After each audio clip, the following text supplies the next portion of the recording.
Welcome everyone. Today is Saturday. It is January 30th.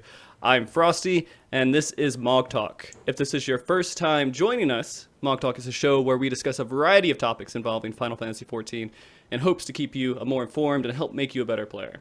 Whether you're a sproutling or farming savage, today we will be discussing a very highly requested topic. We've already discussed support roles, we discussed tanks, healing, and now we're going to do casters, which in our books, of course, means black mages and summoners, so I apologize for any bards or scholars who think we might be discussing their classes today. Bow mages got their turn. They got their turn. They were there. We talked about them. And scholars got their turn too. They're okay. It's true. All right, so let me go ahead and introduce our guest today. First, I'm going to introduce Denzyne. We have returning as a resident, black mage we've had on the show a couple of times here. How are you doing today, man? Pretty good, dude. Yeah? Like good, or just like okay, good? I mean, my retainer brought me basically 1 million gilded items this morning, so that's a plus. Well, there you go.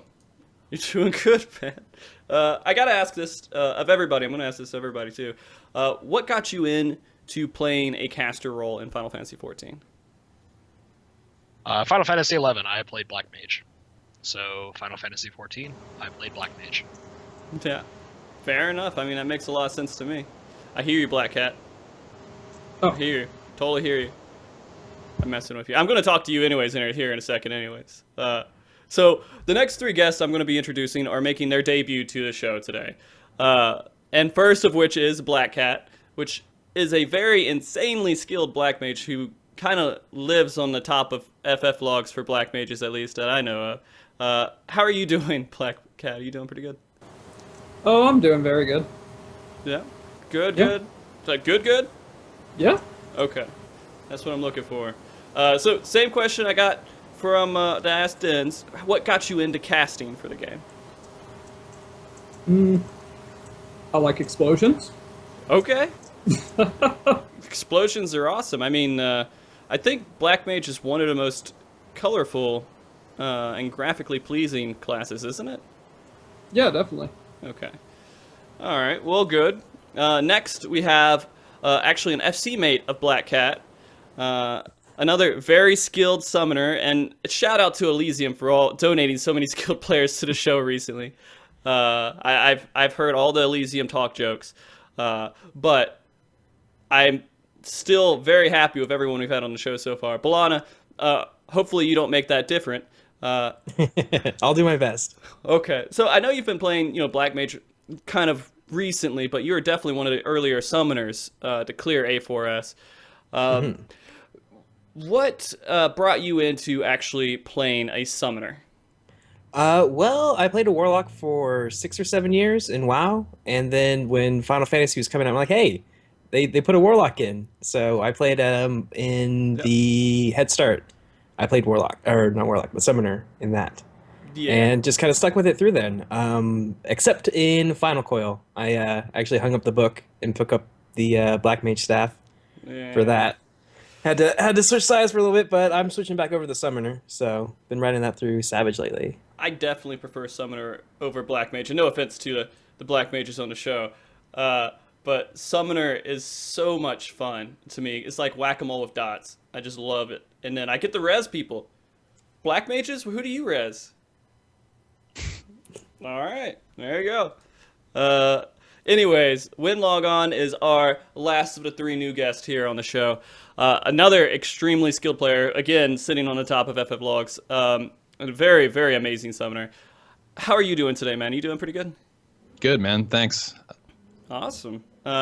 So, what got you into playing a caster for Final Fantasy XIV? I didn't play Warlock in WoW, but I played Druid, and I liked that I could do a lot of utility stuff. When I found out that Arcanist or Summoner had a battle res, that's kind of the reason that I went towards it at the beginning. Oh, okay. And I wasn't sure if I was going to be a healer or a DPS either, so I picked Arcanist, and then Summoner was more fun than Scholar for me at the time. The 2-for-1, wombo combo class there. I love it. I love it. Yep. It's pretty awesome. I can say I can level 1 or I can level 2 jobs up, and then I can say, oh well, actually I have 3 because I leveled up a scholar. Now I have, and I love that too because I didn't have to DPS. I didn't wait for DPS queues while leveling up my scholar. I just, hey, you got a scholar? Well, now you have a summoner too. Yep. All right. I'll take it, man. So today we'll be having a wide array of topics involving, black mages and summoners that we will talk about, such as like 2.x and 3.x differences, a tiny bit of maybe theory crafting, general tips, questions from Reddit, and of course, questions from you guys here in the chat.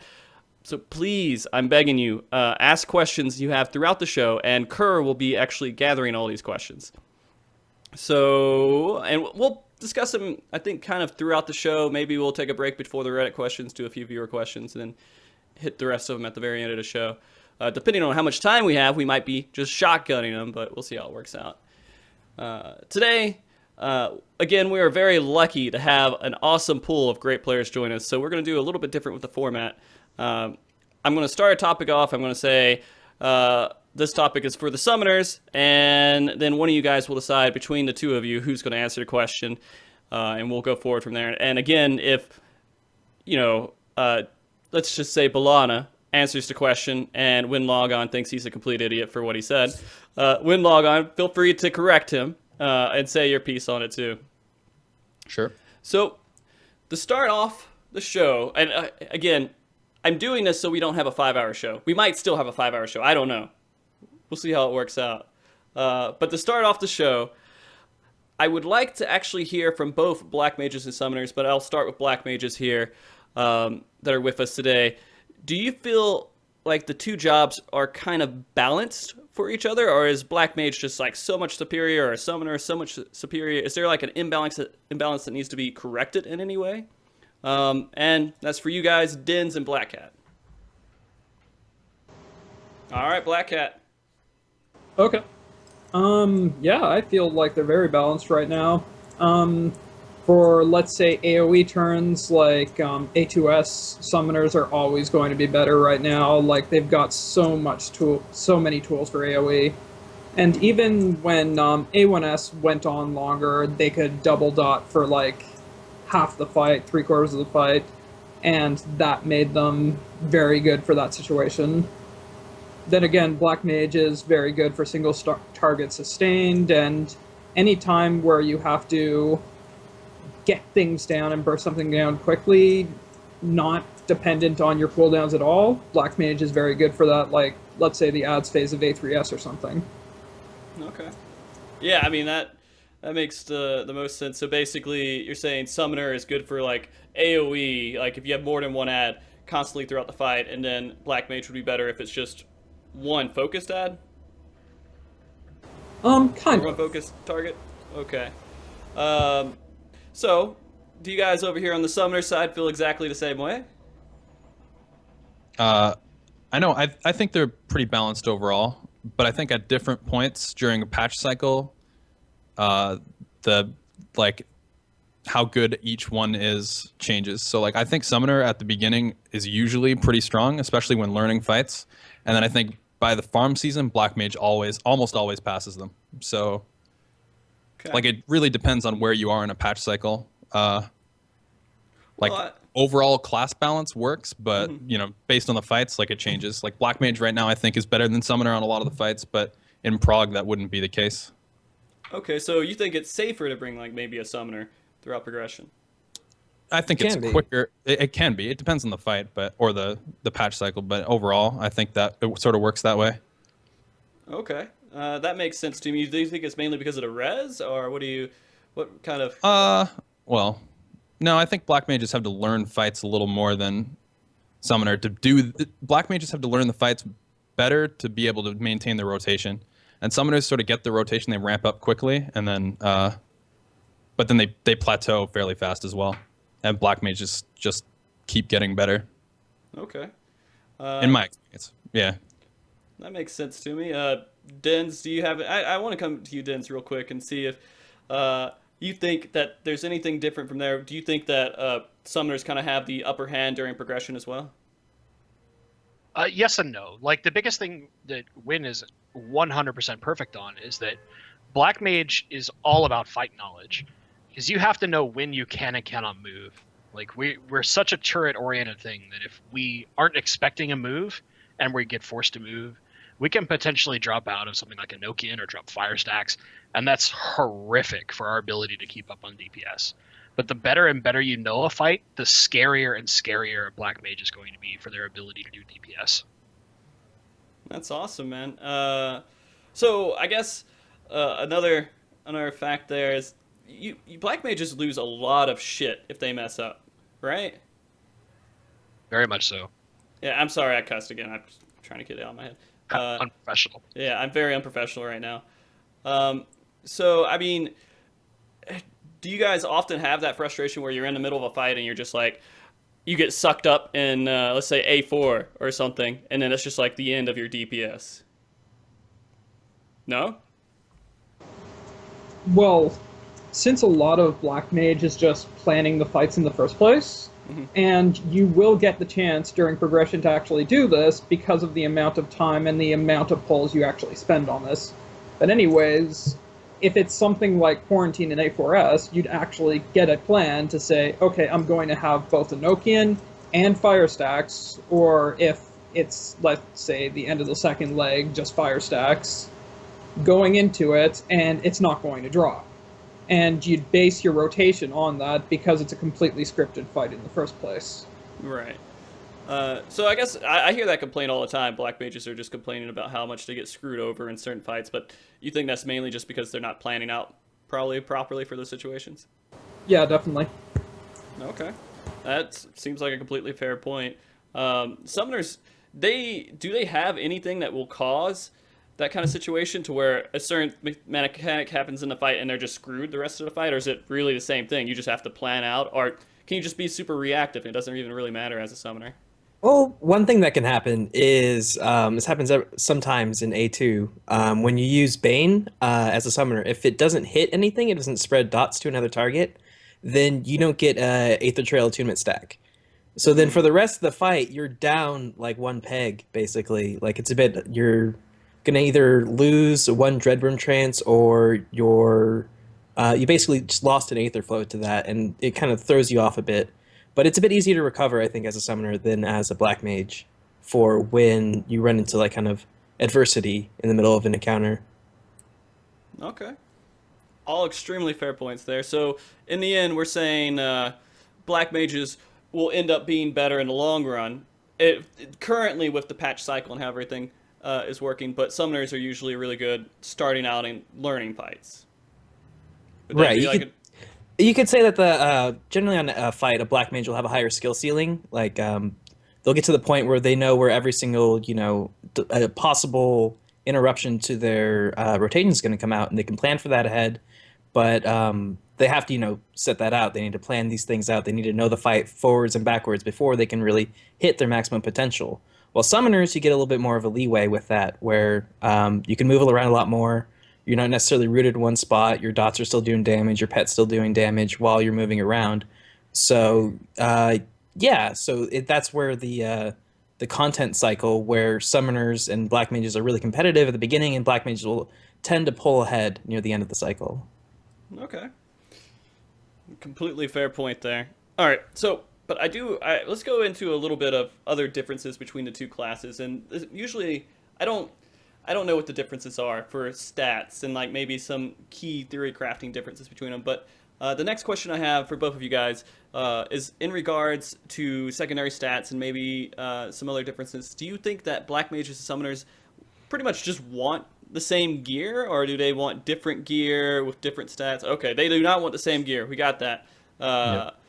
With my ignorance towards casters. Okay, so I'll start with actually the summoners over here. I guess in Logon you can start since you're Sure. the last talk. They don't want the same stats. I think both want crit quite a bit. And summoner, even though spell speed is better since Heaven's Word, it's still not quite as good as Det, though it's much, much closer. So you still see summoners tend to avoid stacking spell speed, though it's obviously, like I said, it's not nearly as bad as it once was. Whereas black mages, I think, tend to try to get as much spell speed as they can without sacrificing too many of the other stats. So you see kind of a difference there. I know, like, if I gear my summoner, for example, in this raid tier, like, a lot of the gear that I use on my summoner is actually not the gear that I want on my black mage. Like, I actually had to swap out a lot of pieces, or like buy SO pieces that I skipped entirely on my summoner, like that kind of thing. So you'll see, the two sets of gear differ like quite a bit in my experience. Okay. Dens, are you kind of on the same page there, or you think? Yeah, it's my experience in most of what I've ever seen in most of the Theorycraft is that basically spell speed is king if you're a black mage. It's kind of been a long-term philosophy where the more casts you get, the better. And then from there, you're usually looking at crit next, just because the way the crit has changed, it's become better than dead. But spell speed is always your best stat. So very much similar, like in all the slots where a black mage is using esoteric gear, when you go to summoner, you're usually using Gordian gear. I mean, it's a complete night and day cycle as far as the gear setups that you're using until you're looking at like something like accessories. English. Okay. That sounds kind of crappy, especially if you're trying to swap between the two classes a lot. Balana, are you kind of on the same page with everyone there? Yeah, it's mostly a scaling thing on spell speed for summoner. Why it's really disadvantageous for them to stack spell speed, because black mages, yeah, sure, you're gonna get more casts off. Summoners getting more casts off just means you get more ruins. You get more little 80 potency, little blinks on the boss. Like, it's nothing really right home. While black mage could get a few more fire 4s off during an encounter, which adds up a lot more than a few more ruins would come out. Okay. BlackCat, anything else you want to add to it? Yeah. Even though spell speed scaling does work really well on Black Mage, I don't think that should be your primary reason. In that, your timers are really huge for you on Black Mage right now, and things like slide casting are made easier by just having more speed. So you can avoid things dropping off, you can get more casts in, you can dodge things easier while still getting your casts off. Spell speed, just getting as much as humanly possible, is only going to help you in the long run. Okay. That makes sense. Is there any other things that we need to know about between versus Summoner and Black Mage? Which ones that a lot of players maybe mix up trying to mesh it all together that's completely different? Like, is there something Summoners have that's just like so much different than what Black Mages need, that if you're stepping between the two roles, you really need to know? I know that's kind of just an off-the-wall question I just asked. Wynn, do you have anything on that? I can't really think of anything off the top of my head, honestly. Like, I'm not. Maybe there's something. If I played more Black Mage, I might know, but not sure. Okay, Balana, I'm putting you in the corner. I don't know. Just the biggest difference is you just throw more dots as a summoner. Yeah, you gotta take a page from Onyxia raids back in the day and throw more dots. So the only dot that Black Mage really has is Thunder, right? Yeah. Yep. Yeah. All right, is that something I've actually heard people, and this was a while back, say that Thunder's almost worthless? Is And that true? they buffed it. Okay. Not anymore. They Yeah. buffed it. Yeah. Okay. So that was way back then. So you guys are all putting Thunder in your rotation and everything, making sure that you get the maximum. Okay. Cool. All right. Well, then I actually want to go into something that you guys might know. If I don't know, did you guys all watch the 3.2 live letter that they had? Yep. Yep. Yeah. Mm-hmm. I read the notes. Did you guys actually watch it, or did you just kind of read the summary? I watched it watched live. it. Fell asleep, so. Okay, fair enough. Dens, did you watch it? Yes, I watched Yoshi P demonstrate a Black Mage opener. Oh, Yep. how did that turn out? I mean, he's doing fine. He screwed Okay. up on it, but Yeah. Well, he got away with it because they're increasing the length of Astral Fire. It's a I little thing saw you can that. pick up from when he was demonstrating it. Had a Yeah. few more seconds on it. Either Oh, that wow. or he needed the handicap. Maybe so. Some Yoshida hacks. he does play a controller. Yeah. Wow. Yeah, and so do I. Oh, do you? Wow, Jesus Christ! All these like really good players out there play on controller, and I can't even think of doing that. Like I don't know. Maybe it's just I played too many first-person shooters on like Counter-Strike and stuff back in the day, and it's just ingrained in my head. You know, I have to hit WASD to move around and everything else. Doing a controller just doesn't make sense to me. But anyways, the main question I have for this is, when watching that live letter, was there anything in there that you saw in regards to black mages, and you kind of mentioned that a second ago, that's going to be a major change for players going into 3.2 as a black mage? It's mostly a minor change, that 12-second thing. It's 2 extra seconds, so it means you might be able to dodge after 2 Fire 4s and not have to lose your stacks because you were like 1 second off or something. Or you might be able to do like 4 Fire 4s and then a Blizzard 3 and still be fine under certain spell speeds. Things like that. It's good. Summoners, was there anything over there that you saw was notable? No. We didn't get really show anything. Yeah, Really? they didn't show anything with Summoner at all. They're probably not going to change Summoner. No, I doubt it. I think it's much like it's in a pretty good spot right now. Yeah, I thought Machinist was in a pretty good spot. I didn't know why they would need to change Machinist up. I feel like when I played it, I was like, all right, well, I'm doing just fine. They're a support class, so of course they're going to get that tax on there with their DPS, and I just kind of deal with it. So let's get into materia changes, because this is going to affect everybody. And I'm kind of curious how materia changes are really going to affect your classes in particular. So what do people need to know with materia going into 3.2 that they have to focus on with, let's start with summoners, since you guys didn't have any changes. Crit and debt. Crit and debt. Yeah, pretty much. And accuracy. But is the change going to be only like main stats that they could put in there, or what are this? It's what I think it was only secondary stats, right? Like Well, we can't. Yeah. you can't forbidden meld primary stats, but you're gonna have free slots. Like the little green circles. They actually showed One Piece had like 2 slots, so maybe like your chest or your legs will have 2 free slots. But that's not really something that concerns casting classes too much, unless you're going for some crazy piety build like what went on in back in 2.4. Mm-hmm. I think we're pretty much just going to see people stacking crit and debt with the materia, and then in pieces that already have crit debt, they're going to put accuracy in, and like that's it. Exactly. Like there's not really any other options. Like maybe if you're already at accuracy cap, you do spell speed because it is a DPS increase, but not that much. Like it won't really be worth it that much. Did you guys use any crafted pieces at all during any of this progression recently? The crafted chest piece would have been good for like a week until like basically until you get the SO chest piece. I think the crafted one melded was pretty good, but I think that's probably the only one that really was relevant for prog. It would be relevant for like 5 weeks because weapon first. Yeah, it's 5 weeks if you go weapon first. That's right. But there was also the chest piece plus accessory route you could go, which I saw some people do. I went with the weapon first personally, but I think every DPS did except for some players in Synergy. yeah. All right. So is the materia change is pretty much the same? You guys are going to do spell speed crit over there for black mages, or? Well, I think where it matters for black mage is like one of the problems, in my opinion, that we have right now is that there's too much accuracy on a lot of our pieces.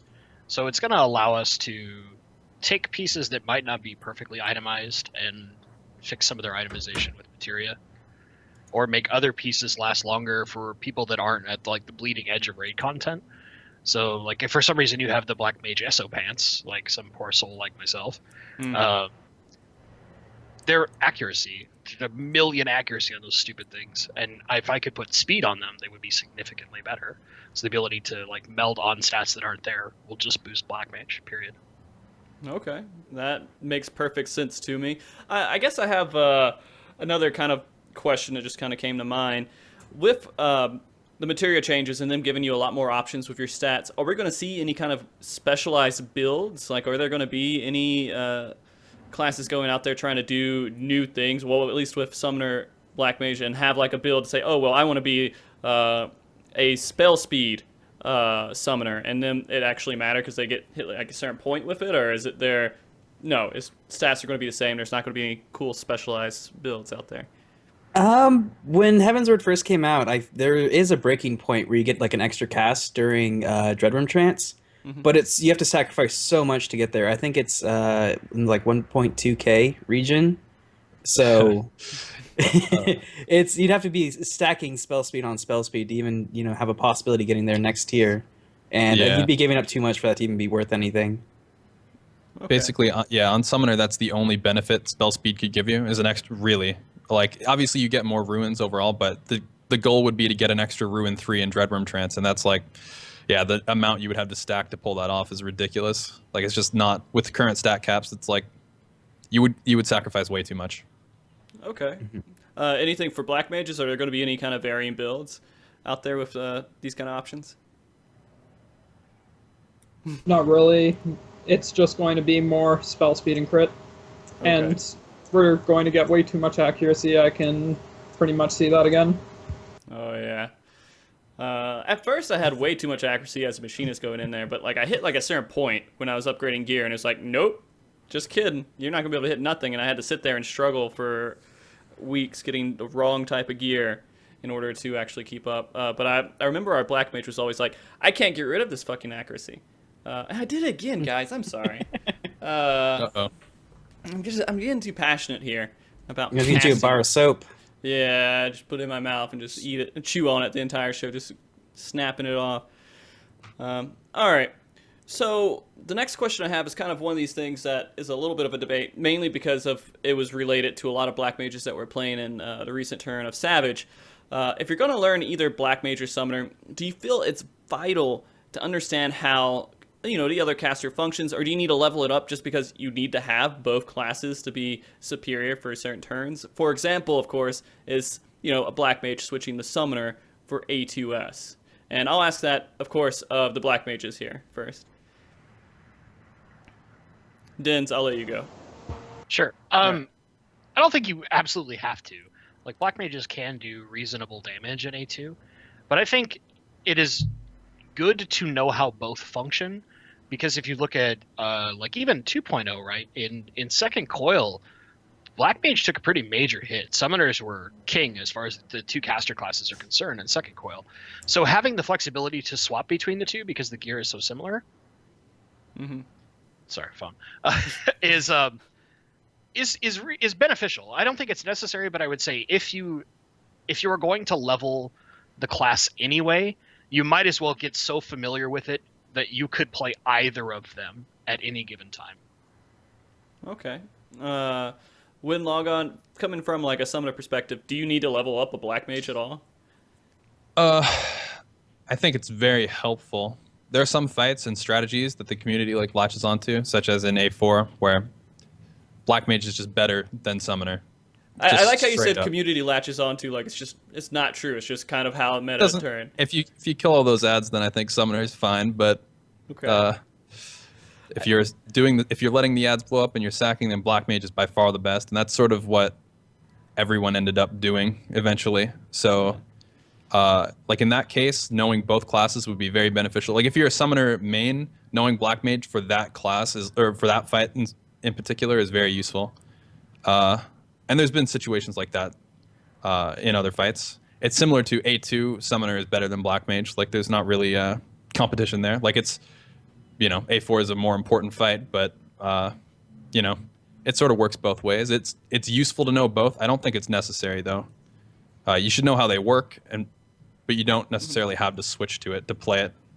Do you think that, it's a huge difference between a black mage and a summoner, right? In A2S, like, how much DPS it's a are we huge talking about? difference Like a few between a hundred summoner DPS and everyone. Yeah. Well, 300 to 400 DPS. Yeah. 400-ish. Do you think that at that point that class that kind of makes it imbalanced in a certain regards because if you bring in a summoner, you're so much better off than if you bring in a black mage, especially during progression. Yeah, summoner does so much damage on that fight because they've reduced the limits on how many ads you can spread to with Bane. I think that plus you can abuse the vulnerability stacks from the Gobwalker. So with those two things, like it makes summoner just really strong. But that's sort of also what it seems like they intended summoner to be good at in this case. So it's not like that's sort of their strength right now, is that they are good at AoE. They're by far the best. So I don't think it's in balance, but I think it was an intentional imbalance. Like they knew that when they designed that fight, that Summoner was going to be the best for the fight, I think. Yeah, I'm kind of surprised they actually did a vulnerability stack mechanic like that, because T12 for the first Right. 2 weeks, there was a trick you could do with with baning off of an ad mob in there onto the boss to do massive damage, and it's basically the same principle that you do in A2 currently, but they patched that out because people were blowing through it with summoners too quickly. Right. So it's kind of weird that they didn't like make that change for A2S, right? Well, I think they sort of balance it in A2S, especially early on. There's a couple waves where single target DPS is actually worth a lot. The first wave with the double widows is a good example. Like that, killing that wave fast enough was kind of important, and Black Mage's single target damage is actually really useful there to get that wave down in time. Like Summoner can still AoE and it's efficient there, but it's like on that wave you would lose a little bit of speed versus Black Mage as a Summoner. It's like in the first week. I think there are trade-offs. I don't know. Having that in there was very intentional, I think, for them. Like they knew that was going to be something people did. Okay. Since they'd fixed it before. Like a lot of times when they've changed mechanics to get around something that they overlooked before, they sort of haven't made that mistake again, or they've forced us to do it the way they intended the next time. So I think it would be weird that if they didn't expect us to abuse that. Yeah. I remember when I was first doing Alex Savage, and we were just going through and getting through A2S for the first time. And we're pretty casual, so we didn't really it was a little bit after the content came out. And I had Dins actually subbing in for us that night. And we had him running as a Black Mage multiple times with us, and we were just like falling short on the timer, and we're like, let's just switch over to Summoner real quick. Go through it, and we like basically one-shot it with him being a Summoner on it. That seems kind of silly that like you would have to say, all right, well, I know you wanted to play Black Mage, but we really want to just clear this. Do you mind just playing something you don't want to play to get past it? And so you're kind of putting yourself into a position to where if you don't know both roles, you're kind of overall a worse DPS as a caster, right? I don't know. That's the thing. That's the reason I didn't like it. I was hoping that, of course it should be off a little bit. Like it should be like 100 DPS off or some like range there, but it seems crazy to me that it was such a large difference to where groups wouldn't clear it unless if they brought a Summoner instead of a Black Mage. I think one of the biggest things with that, like expecting a caster to be able to play both and switch between, is that Summoner and Black Mage actually have very different play styles. Like they don't play the same at all. Like right. Bard and Machinist, kind of similar, though those are also fairly different. All the tanks, like most tank players can switch. Main tanks will switch between Dark and Paladin, or pretty much everyone can play all of the classes. But with casters, I think there are very few people that I know of that play both Black Mage and Summoner at like a top tier level. Like it's a lot of people end up specializing. So, and it's because of the difference in play style, like completely different style of optimization, completely different rotations, even different roles in the party. Like Black Mages typically, the whole point is let them stand still, let them turret. With Summoners, you can do extra mechanics and run around and do stuff. So like the whole mindset of playing them is different, I think, in progression and in farming. So it's not that common for people to be able to switch and like excel at both, I think. All right. BlackCat, did you switch? I'm just curious. Did you switch to Summoner for A2? No. No? You were just like, screw it. I've always been Black Mage for A2S because I thought in the very first week exactly that. I am not proficient at Summoner yet, and I have to do this turn. It would actually be a detriment for me to switch over when I know this is how I'm going to AoE, this is how I'm going to plan out some of my cooldowns, and I'm going to blow shit up. Okay. And eventually I was able to learn A2S to a point where I'm doing very good damage for week 1 anyways, so it really didn't end up mattering that much, but Summoners just blaze through that turn. Yeah. Even like not like good Summoners, like just average, mediocre Summoners were blazing through it because it was just so easy for. They're amazing for it. Yeah. Absolutely amazing. All right. So I want to actually, before we get into these next few points, I'm going to ask a couple of viewer questions here and knock some of them out. So we have a summoner question here from Tom Barian, who pretty much said, isn't unlimited MP for Black Mage and finite MP for Summoner a big imbalance, especially when you happen to die in res in combat? If you happen to die and you have to res someone in combat as a Summoner. That was a big deal back in Final Coil. That's when summoners were having their biggest MP problems. Yeah. And that's actually why I switched to Black Mage in Final Coil, just because summoners were getting the short end of the stick then. But they've been alleviated a bit with MP cost changes to Ruin and Ruin 2. Really helped even out their kit. Tri-Disaster also made it so you didn't have to apply dots as frequently, so you could save some MP that way. The unlimited MP versus limited MP really mostly comes up in popular A4 strategies, the stack strategies, or where you have the whirlwinds going off and all that. That's really the only place it comes up right now that I've noticed in Savage. Okay. So you think it's not, right now it's not a big imbalance. It's just sometimes it comes up and yeah, it's going to be a little bit better to be a Black Mage in that situation. Right.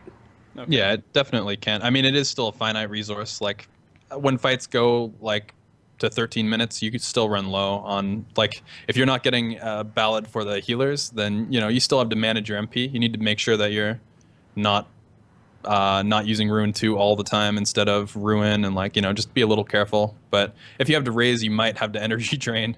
Depending on the fight, how long it goes, how many people die also. But yeah. I actually, we have overall, it's not that bad. We have a really good summoner on our server that ran as sub for us a few times, Carmen San Diego.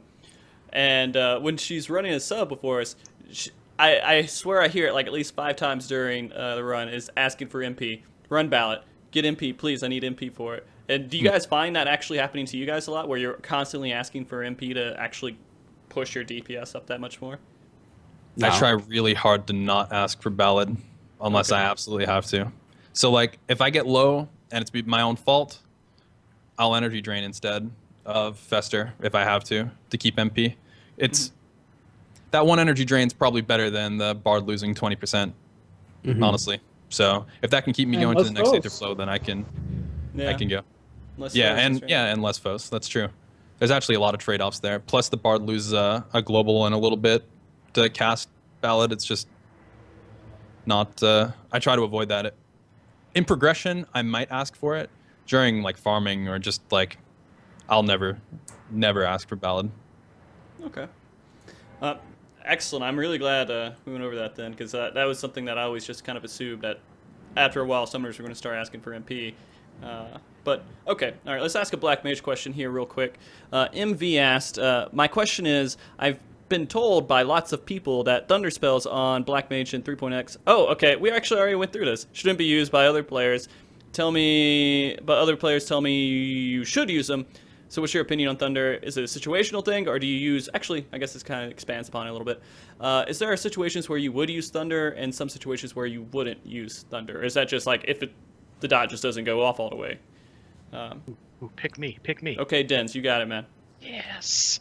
All right, so Thunder is the great math problem for Black Mage. You want to use Thunder kind of as a filler, and yet at the same time it's very critical. When you get Thundercloud procs, assuming that you Thundercloud out of Thunder 3, and you never override it until it finishes, it is the highest potency spell in our kit. Okay. For each tick that you overwrite early on, you're losing a certain amount of potency. So as long as you let Thunder go down to where it's 12 seconds or less remaining, and you're not ruining the other major portions of your rotation, like a Fire 4 or refreshing Enochian, etc., it's your best spell. Okay. I mean, that makes sense. That's how a lot of dots pretty much work, right? There's a certain point where you're all right, well, it has to be on the boss or the ad that long for it to actually matter. Yeah, so it's a filler spell that also happens to have the potential to be your strongest spell. Okay. in the case of Black Mage. It's like this. It plays this really weird role, but now with the buff, when it used to be a 5% proc versus the 10% proc, it wasn't as great. As soon as they buffed it, it became very, very strong. Okay. BlackCat, are you on the same page with that? Kind of. Okay. So basically, if you get a really fast tick after Blizzard 3, then you usually do skip it. That is true. But there are situations where you always want to use Thunder, and one of the reasons you'll always use Thunder with Sharpcast would be multiple targets. So with the Oppressors, with the two hands, Sharpcasting Thunder is really worth there because you will actually get the potential for extra Thundercloud procs. And if you do, like if you are able to do Blizzard 3 Thunder 3, in a situation you do Blizzard 3 Thunder 1, then that's actually pretty amazing in terms of potency increase. Okay. Makes sense to me. Balana, you have some experience with Black Mage. Are you kind of just on board? Kind of what they're saying? Yeah. BlackCat kind of hit the nail on the head right there, just on Thunder usage. Okay. Well, Denz, I think you got showed up a little bit. Try not to use every niche case, but yes, I mean, like, there's a perfect example of Oppressor, and anytime you have two mobs, like, Sharpcasting your Thunder in order to put Thunder on both targets, perfect example. It's one of the few times where Sharpcast matters for Thunder as opposed to, say, forcing a Fire 3 proc somewhere or something like that. Okay. I have one more question I'm going to ask. This is from I Like Hochada. Why do casters look more manly than other roles you have on this show? I don't know. I guess the job doesn't define how handsome the player looks. I think it's because we're always working on our wizard beards. Oh yeah, we all want to have a wizard beards. Yeah. We're only partially there. We're at the beginning, so it's at that stubble phase, I guess. Yeah. Kind of. All right. So let's get back into these questions here that I wanted to kind of go over. And this was under kind of the Black Mage points to bring up, but I'm going to actually ask this of both you guys. So when we talk about openers, that's just like a huge thing, especially when it comes to Black Mages.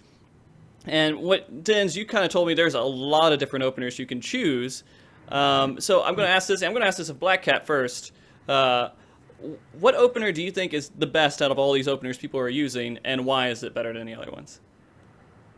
Okay, so my answer to that is usually pick your opener for the encounter. Basically, a lot of these openers have around the same potency to them, but they each have their caveats and they each have their strong points.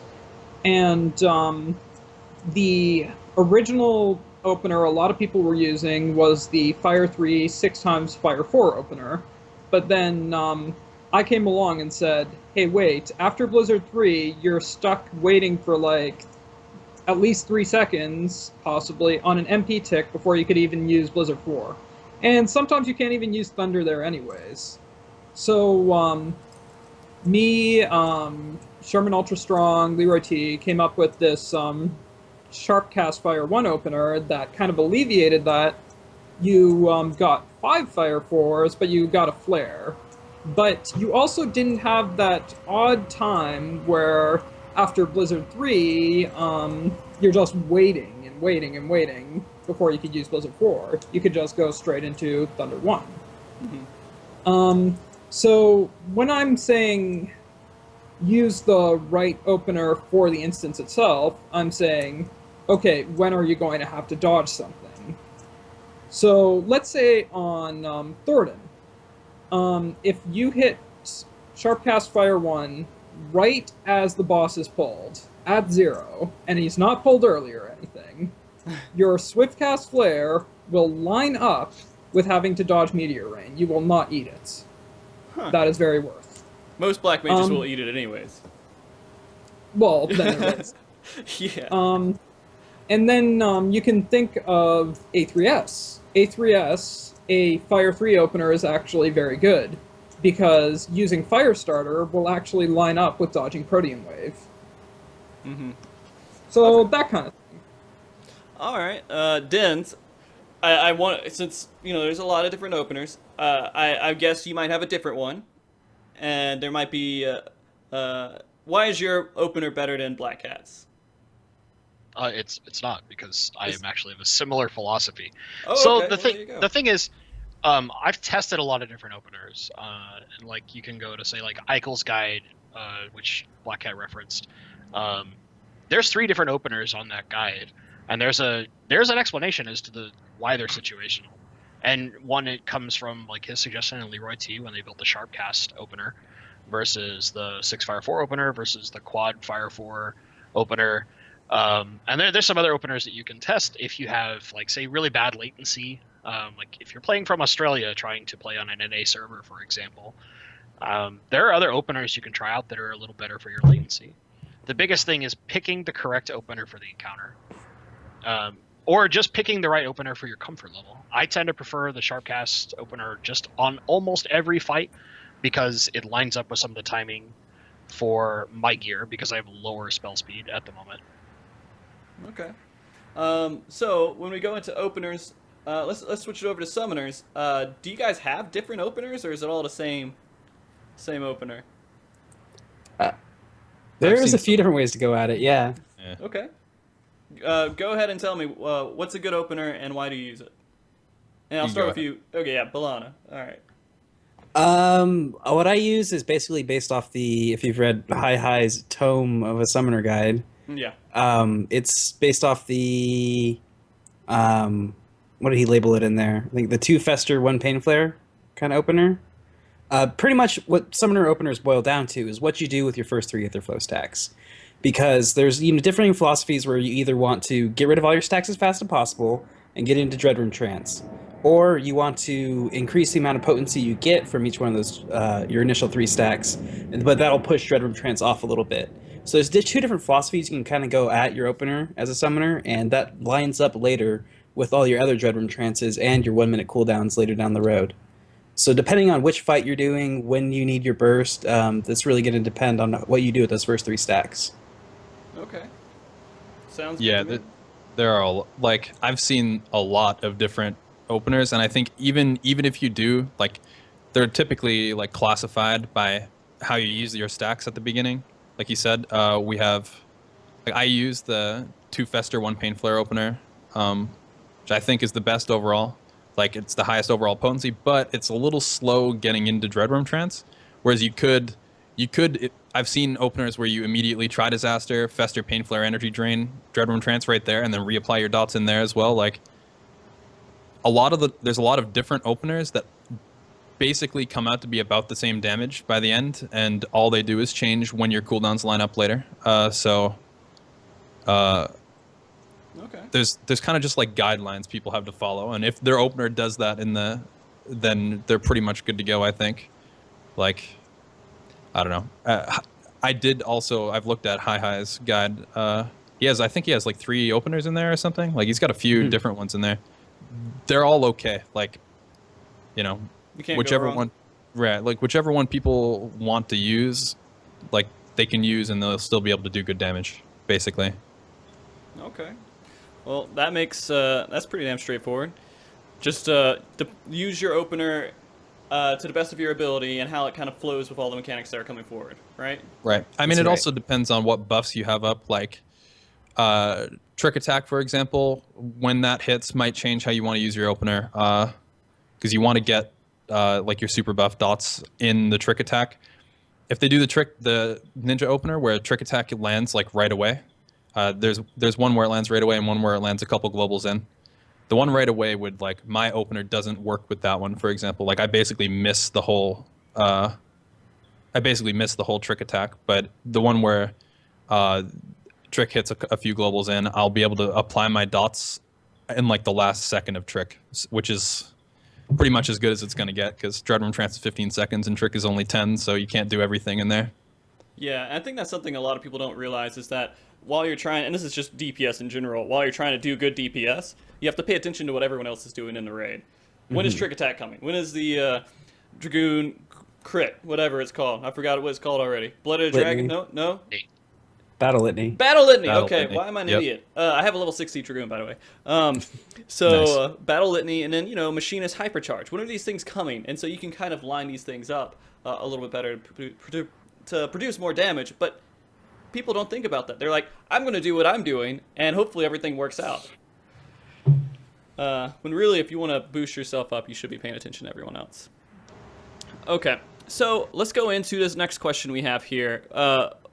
And this again is going to be, I'm going to go back and forth between the both of you because I think this applies to maybe both of you guys.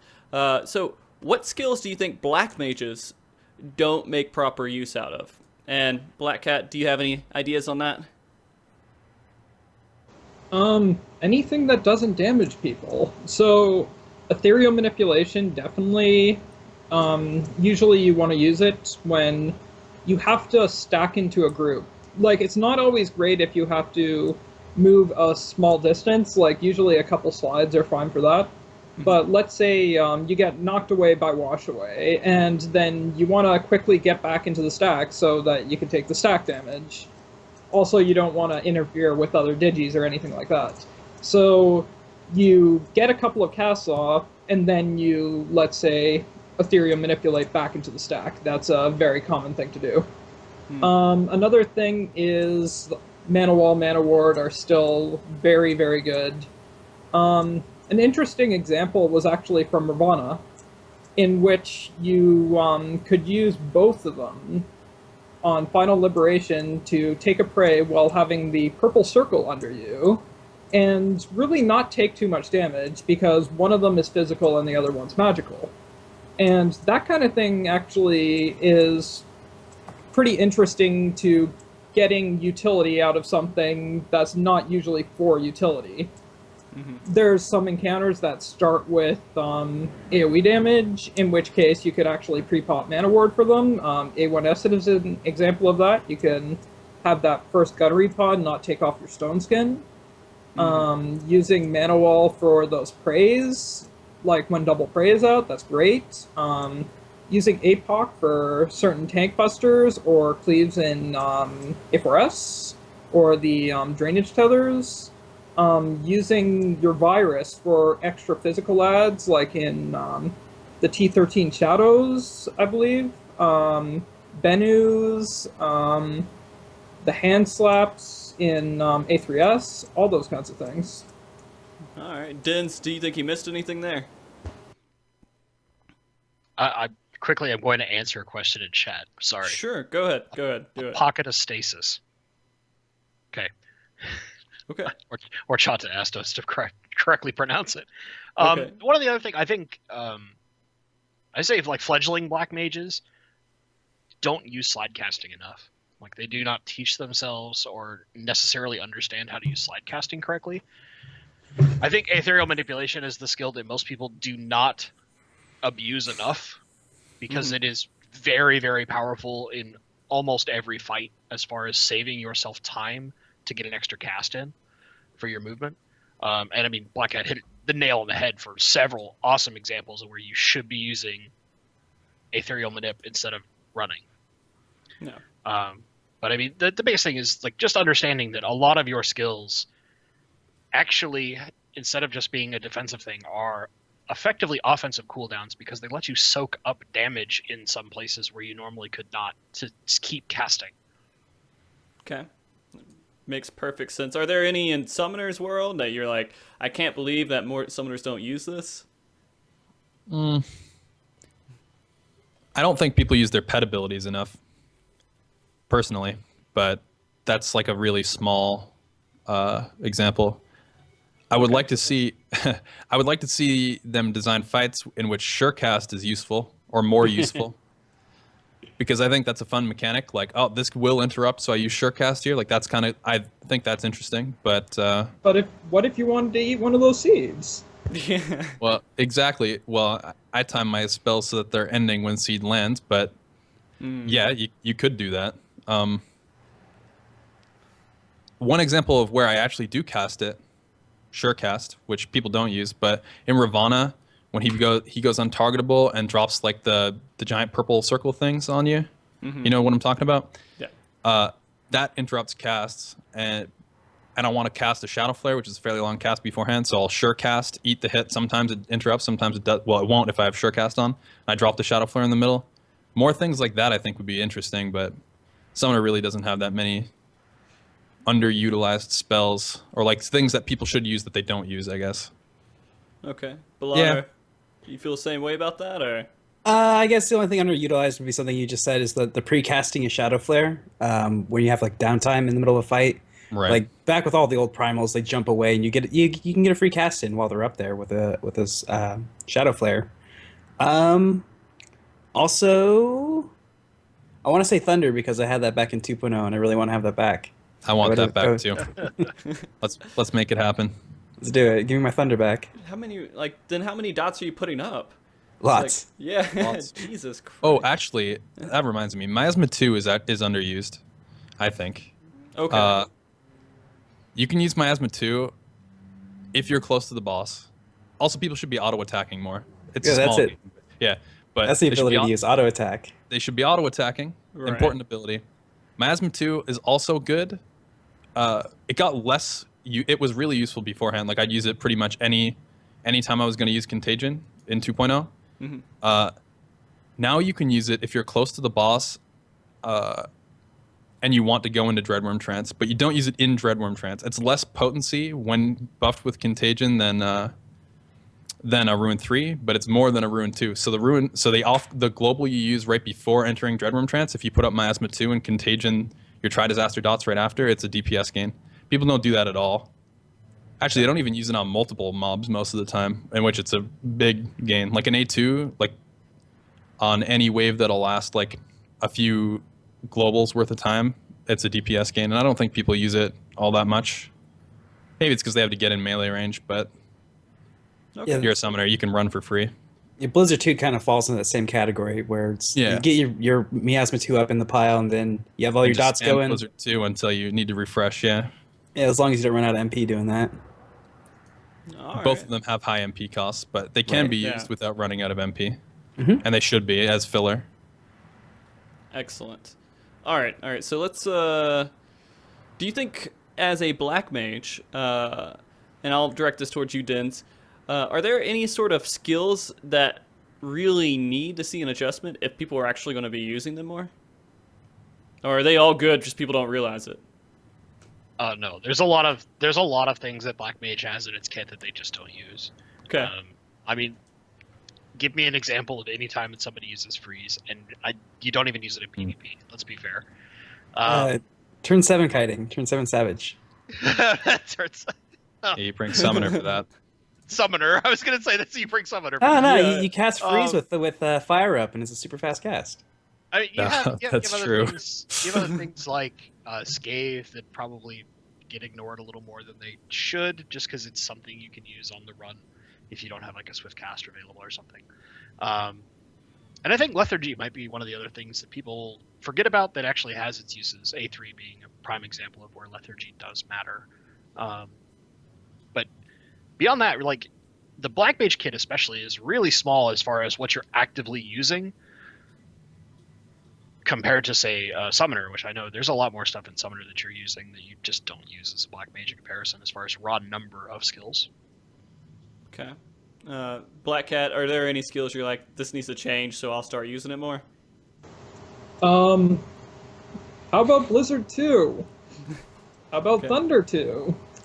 How about Freeze? How about like we could keep going with this. There's quite a few. Do they That just need to increase some potency sort on of them, a or I mean, what do they... adjustment.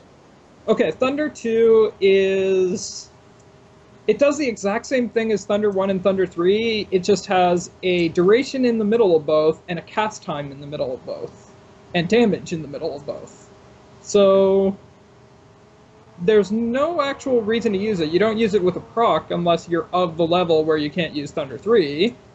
There's one edge case in which you'd use Thunder 2, and that is if you have so much spell speed, maybe like under an enhanced arrow or something, where you can cast Thunder 2, Blizzard 4 before you have full MP and Umbral. And that doesn't make sense to me. It doesn't make sense that Blizzard 2 and Freeze don't have anything that actually contribute to either DPS or stacks or anything like that. Those two really need to be looked at, I think. Okay.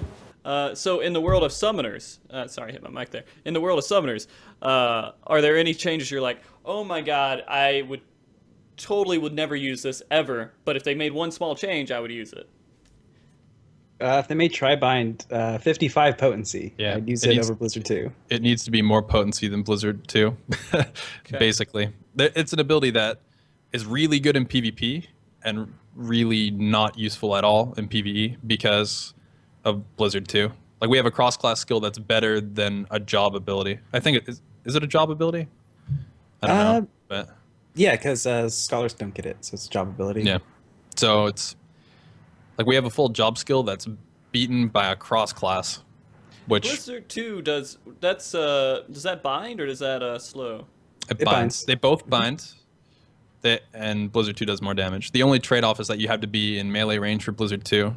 So there are some situations in like dungeons where mobs just keep spamming AoEs where Tribe Bind could be better, but like obviously that is really an unimportant case. Right. All right. Anything else, or is that pretty much it for summoners? That's the only like fifth wheel on your kit, really. Okay. Yeah, that's like one of the only abilities that I don't use often in PvE. I wouldn't mind seeing Hawk's Eye be replaced by something useful, but again, that's a cross-class skill, so it would be cool to have that option because Quelling Strikes is something that in most situations Summoner doesn't need to use unless there's like a new mob and they're just gonna like go ham as soon as it spawns. But Or we'll have a whole bunch of things spawn at once, and you're baning as soon as they spawn. Well, I guess I Right. still wouldn't. a whole bunch of mobs spawn and I'm fully buffed and I Awkmorn them, like Oh yeah. I'm probably gonna die. But All right. It's worth So, it. say that one more time, BlackCat. I totally missed that. It was worth it. Oh, it was worth it. Yeah. oh, totally worth it. A glorious death. Yeah. All right. So let's say I'm a player who is Mr. Badass in 3.x, or 2.x, I'm sorry, 2.x, and I start playing Black Mage again. What are the differences I need to know between 2.x and 3.x that would not make me look like a complete tool?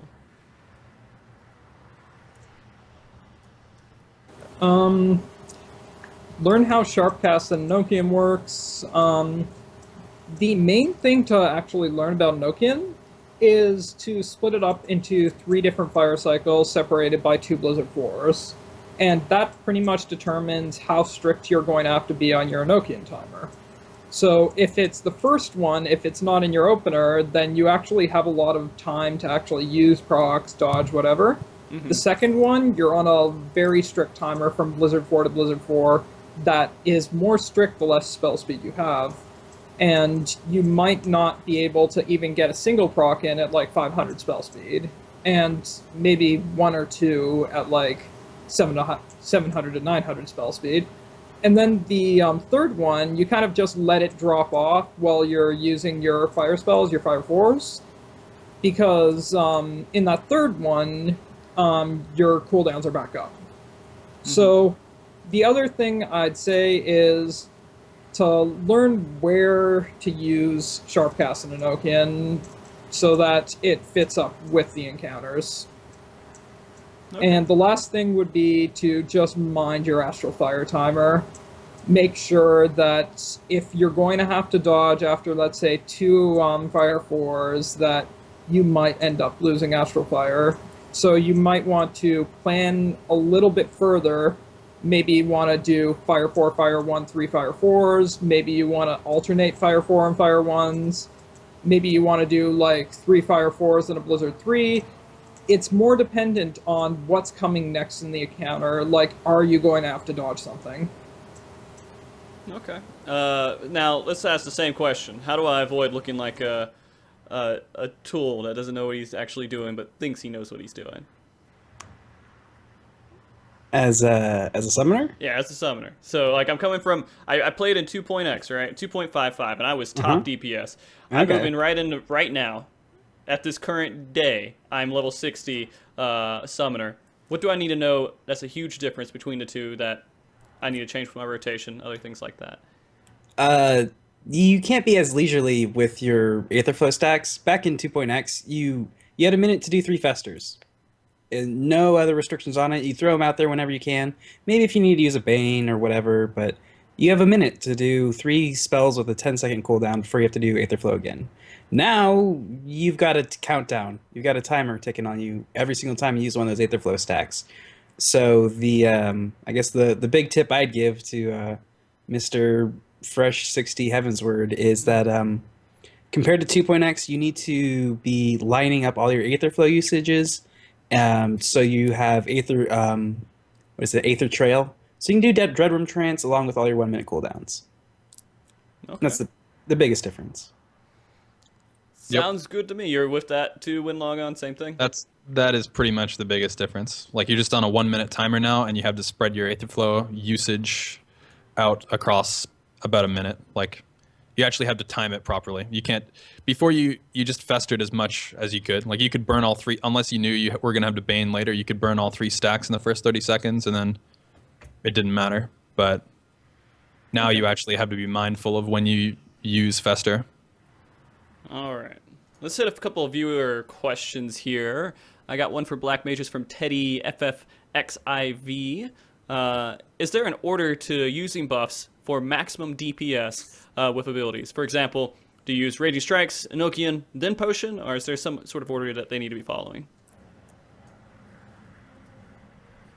Usually you go Enochian first while Ley Lines is still up, and then Raging Strikes would probably be second last, with the Potion being the last one, because if you do it like a couple GCDs in or a couple casts in, then your Raging Strikes and your Potion will be on about the same timer from that point on. Okay. Is that pretty much the same thing for Summoners too? I mean, is there actually an order for it, or? I think there is a lot of variation on that stuff specifically with how people use their openers for Summoners, but basically the goal is to get all of your buffs up. Like, when you try Disaster to apply your dots, you want Dreadworm Trance, Raging Strikes, and your pot up. And with all 3 of those up, you can also get a Fester. You'll always, that's the goal. You want all your dots to go up during that. You want to Fester during that, and you'll Contagion those dots, obviously. And then anything else you get with the buffs up is good. You can line it up so that if you pot right after you Dreadworm Trance, your pot will last the entire Dreadworm Trance. I don't do that in my opener, but that would be that's a gain. Like, there's just trade-offs, you know. You can choose damage before or after, like damage before Dreadworm Trance or later. What else? You pot up for the Enkindle is a damage increase, which means you need to use your pot before you use Enkindle. There's a few other, it's mostly the key is to get a Fester and all of your dots applied with every buff up. And then after that, as much as you can fit. Raging Strikes should last, the way I use it, it lasts until the very end of Dreadworm Trance. Like, it falls off the same time as Dreadworm Trance would. So, okay. I think there is a lot of variation in that, though, across summoners. I don't know what Balana does, but... Well, I actually have a summoner question. I'm going to go ahead and ask this real quick. I'm going to let Balana answer this one here. Sure thing. All right. Paprika Vision, very good name. Do you ever feel like the summoner's playstyle is punished by the way content is designed relative to your in-slot replacement Black Mage, which makes them a less desirable option in most scenarios? Summoners can get kind of screwed over just because they're dot-based damage. So what Square Enix likes to do is have their bosses jump away, or things become untargetable for a little bit, which was actually a boon for summoners back in 2.0. Because a lot of the bosses back then, like Twintanya, would still be taking dot damage while they were away. This is one of the biggest stealth nerfs to summoners that happened with Heavensward, is all the bosses now, when they're untargetable, will not take dot damage. That is something that does not happen anymore. So while summoners they're losing some potential damage now when the boss goes away, while Black Mages are leaving it all out on the table, basically. Okay. All right. So let's get into this next little bit of questions here before we jump into the Reddit questions. We actually answered these two questions already throughout the show. So I'm going to ask a summoner. Well, you know what? I've already asked so many summoner questions. I'm going to hold off from summoners for a second. I'm going to ask a black mage question, and it is... Okay, I'm going to ask... This is 3 questions for BlackCat. I'm assuming every single one of these is from your FC trying to troll you. You can tell me if it's not, but we'll see. Badhe91, question for BlackCat. Why does he cheese so much to get on the top of FF leaderboards? Okay. Badhe is Easy Kaka, and he's been with me for pretty much every single one of those. Okay. And okay, so basically what we do every week is we get a bunch of people that want to go for like 0 chests on like an alt character or something, and we just go and do the turns for fun. So if it ends up being a really good composition for me, so be it. Like, sometimes there's an Astro there, sometimes there's multiple bards, who knows? Nah, but I'm kidding around. It does give me a chance to get more experience with just trying new stuff in these instances, and sometimes I just play better than others, and it ends up in some sort of a record. Who knows? My stance on it is just play for fun, and if you keep trying to get better, you eventually will. Yeah, and I mean, in the end, a lot of these top parses are going to be supported. Like, you're going to have 7 other players helping you get that parse. But why should you not do it if you enjoy trying to do it, right? Except for my A4S, I don't think I've ever had something where I went in and said, okay, I'm just going in there for this parse, can you guys help me out here? Oh, okay. I just want to go in there, do the instances, try to not screw people over, and, you know, kind of have fun with it. You know, Hope I can do well, you know? I heard something about Leroy, is that when he goes in, he does things like A4, like he goes through and he just tunnel visions, DPS is like as much as he can, and at the end he's like, oh, well, I don't know any of the mechanics for the fight, but we won. Have you ever been into a situation to where you guys were not really have to pay too much attention to the mechanics? I mean, I want to ask this of everybody here, because I feel like this is a question that I'm actually just thinking about. I'm noticing it changing from a DPS to a healer stance. I'm going to ask Denz, who's been so quiet recently. Do you think that DPS, in the end, have to know mechanics to be good at their class and be a good player?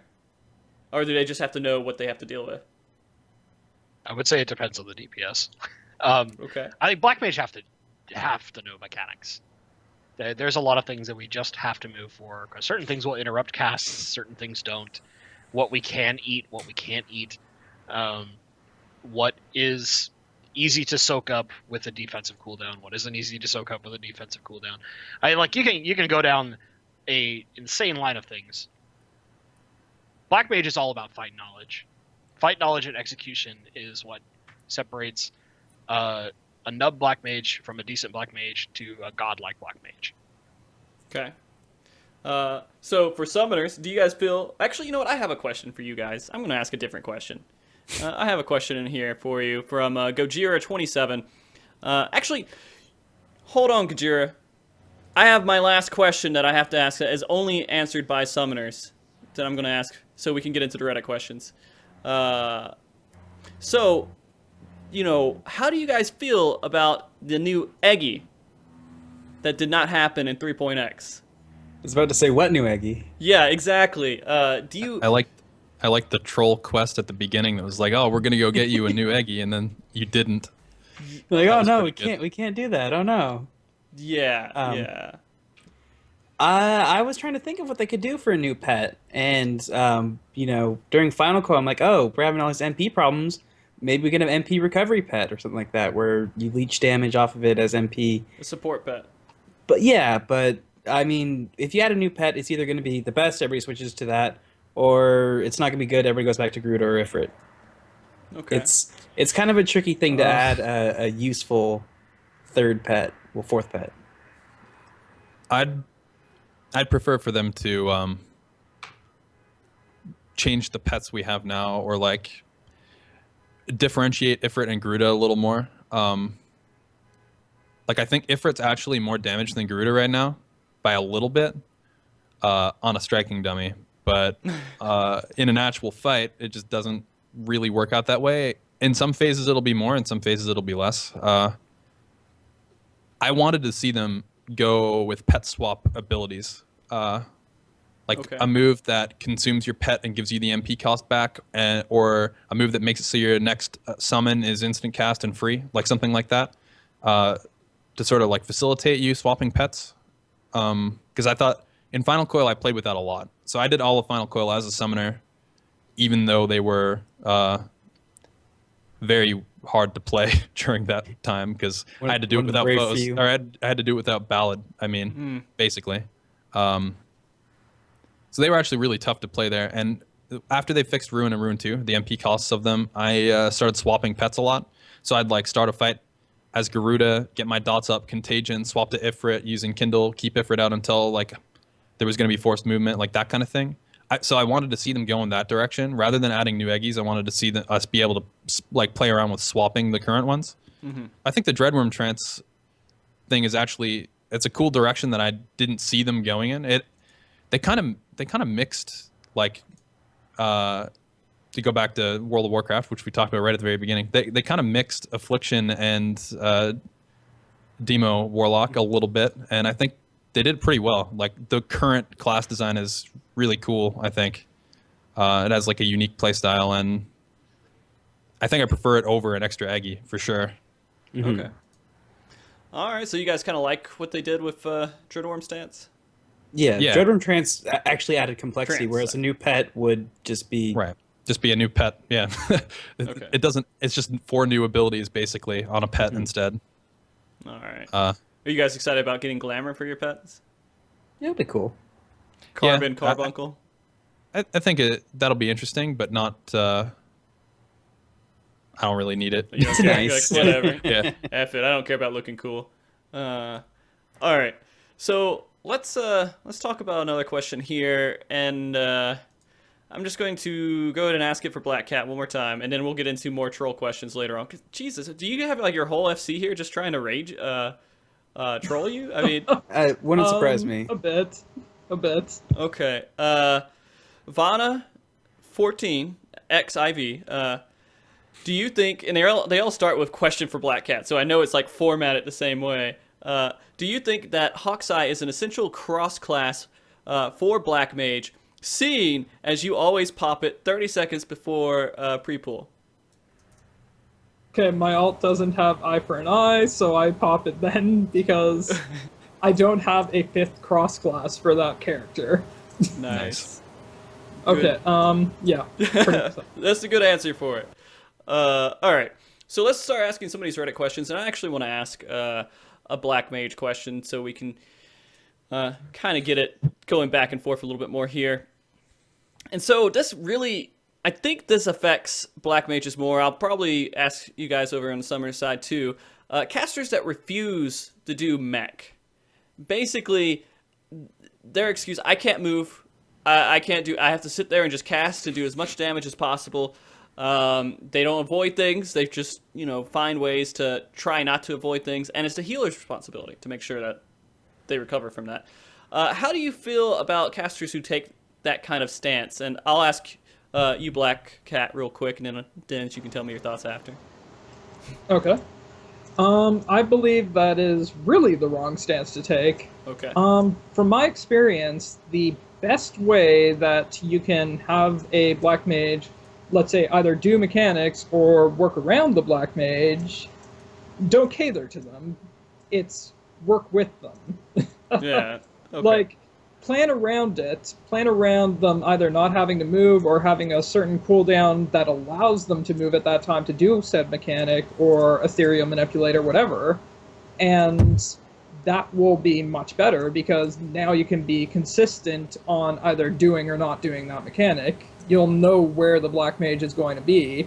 They're not going to just say, I'm not moving. The better answer is, this is how I'm going to move for it. Okay. Denz, you kind of the same way. Try to work with them. And should you avoid every mechanic as a Black Mage, do you think? Every mechanic, not necessarily, but I mean, learn to slide cast. Jesus, Right. it's not. It's really not that hard. It's a way that you abuse system timing and latency within your game to make you far more better, far more mobile, and, Right. and just increase your DPS overall. It's really not that hard to learn it. Now, if you have trouble, like for some reason you can't remember how a fight's script is going to occur, and you're always surprised by any given mechanic coming out, I guess that's a different problem, and maybe Learn then the you should fights. Yeah. Maybe play maybe then you should play Summoner where you're more mobile. Okay, yeah. So, how about you were talking about slide casting? And it's like stutter casting. For people who don't know, basically, you're talking about casting at the very end of the cast moving, Right. so you can cast the next one, and then you can have movement going on while you're doing it. This is really important for black mages in order to make sure that you can handle mechanics and get in position and do things properly. What's the best advice you can give to somebody for them to actually execute that properly? And does it always depend on their latency? Titan. Do Titan. Okay. Just make your black mages all do Titan and get the highest price they could. Yes. The other thing you can do if you really want to teach yourself how to slide cast, and this is something, there's a few videos out there. Eichel's got one, for example, and there's a lot of people who've done it. But just in front of a training dummy, put 3 waypoints, and put them like reasonably spaced apart so that you can get used to knowing I have to move point to point to point, and like put them in a triangle or whatever you want to do. And just teach yourself how, at what point in your cast, based on your own latency on your own system, you can start moving without interrupting. And then learn how far you can move to where you're never stopping the actual cast input. So you're not still moving while your cast is completed and waiting to queue up the next cast. There's like one thing you can also do with Black Mage, which you can't do this with Melee because of the way the system works, is you can input buffer really heavily on casters. So you can still be at the end of a cast. You can have upwards of a full second left in a cast, and you can buffer the input for the next cast, and it'll auto cast for you. And that doesn't necessarily happen for Melee because of the way that the system checks their skills versus their GCD. Another thing which I'm just going to come in and say again here is that the higher the speed of the cast, or the more your latency is, the easier it will be for you to slide cast. Okay. Do you guys both call it slide cast, by the way? I do. I've always referred to it as slide cast. I've always heard stutter step. I don't know why. Summoners, do you guys have any situations to where you have a good excuse for not doing a mechanic and avoiding AoE? You guys are pretty mobile overall, right? Yeah, I try to do mechanics as much as I possibly can, basically. Honestly, Summoner is like the most mobile class now. I think it's more mobile than maybe Machinist when they have procs can do it as well. But like Bard, for example, needs to actually stand still as much as possible. Like I can move easier than them at certain points in my rotation. So I try to do as much as I can, but there are some times where doing mechanics can be hard based on, you know, maintaining your rotation, for example. Since Summoner's on a fairly strict it's a minute timer and you have to actually keep going with that if you want to do maximum DPS. So there can be stuff that gets in the way, but I try to do as much as I possibly can. Do you guys ever have to stutter? help the team out. Like, do you have to pay too much attention to stutter stepping, or can you kind of? It's a skill you should pick up because you do have hard you casts. can. You have Ruin 3, Right. you have Bio 2 and Miasma are all, hard casts. So knowing how to slide cast or stutter step is something you should pick up as any casting class. Right. It's just something you pick up by playing it anyway, I think. Like, you don't have to necessarily sit there and like practice it on a dummy, but I mean, it helps. I think you just get used to, if I move now, my cast doesn't break. Right. Okay. It's a much bigger impact on Black Mage than on Summoner, though. Oh, yeah. I will say that. Like, way bigger. All right. So let's. You guys were actually talking about this a little bit earlier. Auto attacking. How much of a DPS increase is auto attacking? And I'll ask actually the Black Mages, since you guys haven't really talked too much about it. how much of a impact does that really have on you? Does it have any impact on you at all? And Denz, you can answer if you want, man. Sure. I don't auto attack very often. Usually, I have tended to be in raid groups that are more melee heavy, so it helps to have less of a clutter around the boss, especially something like A3, where there's a lot of like little AoEs that get placed and stuff like that. So I can't say there are very many fights where I'm ever auto attacking. I know it's different for Summoner, but I don't think it matters that much on Black Mage. Typically, I prefer to be at, like, I guess we say minimum range. Like, I don't want to be at my maximum range, but I want to be about mid range away from any given fight. Are you the same way, BlackCat? Have you ever auto attacked to stood next to a boss? I mean, when it's a mostly melee range fight, I'm gonna do it. I mean, I'm gonna do it on T8. I'm gonna do it for hand slaps. I mean, there's no point. I'm already at melee range. Right. Why wouldn't I be getting these 50 damage, staff whacks? Oh, Jesus. Okay, so with going to Summoners, it actually makes a bigger impact, right? Can you guys Right. explain why that makes a bigger impact? Two big reasons. One is that summoners are doing fewer hard casts, so they have actually more time to auto attack. Because while you're casting a spell, you're not going to be you can't have an auto attack go off. If you're like chain casting like a black mage, it will still go off sometimes between your spells, but not as frequently as if you're like just spamming Ruin 2. Reason number two is that summoners actually have freakishly high strength for a casting class. I think it's actually a leftover from how Ifrit scaling used to work. But now that he's completely magical, it's just a leftover. I think auto-attacking works out to... I think the biggest contribution I've ever seen is about 20 DPS from it. Yeah. So... 15 to 20 is about what I see normally. All right. So it's not huge, but I mean, it's still... That's some double digits added onto you. Well, the amount of damn 1%, less than 1% really, A3S wipes I've had, I could go for that extra 20, DPS there. Yeah. Well, the one thing about auto attacks is that they added about the same amount of DPS before the expansion as well. So like the percentage of DPS it adds to our to the class is much worse than it was before, where you do like 500, 550 DPS and 10 to 15 of that was auto attacks. Now it's like you do 1400 and 20 of it's auto attacks. So, it's proportionally, it's not as good, but it's still worth doing because it's basically free damage. Like, there's no reason to not do it unless the mechanics are going to require you to move a little bit later or, stay away. Like, I don't do it in A3 when the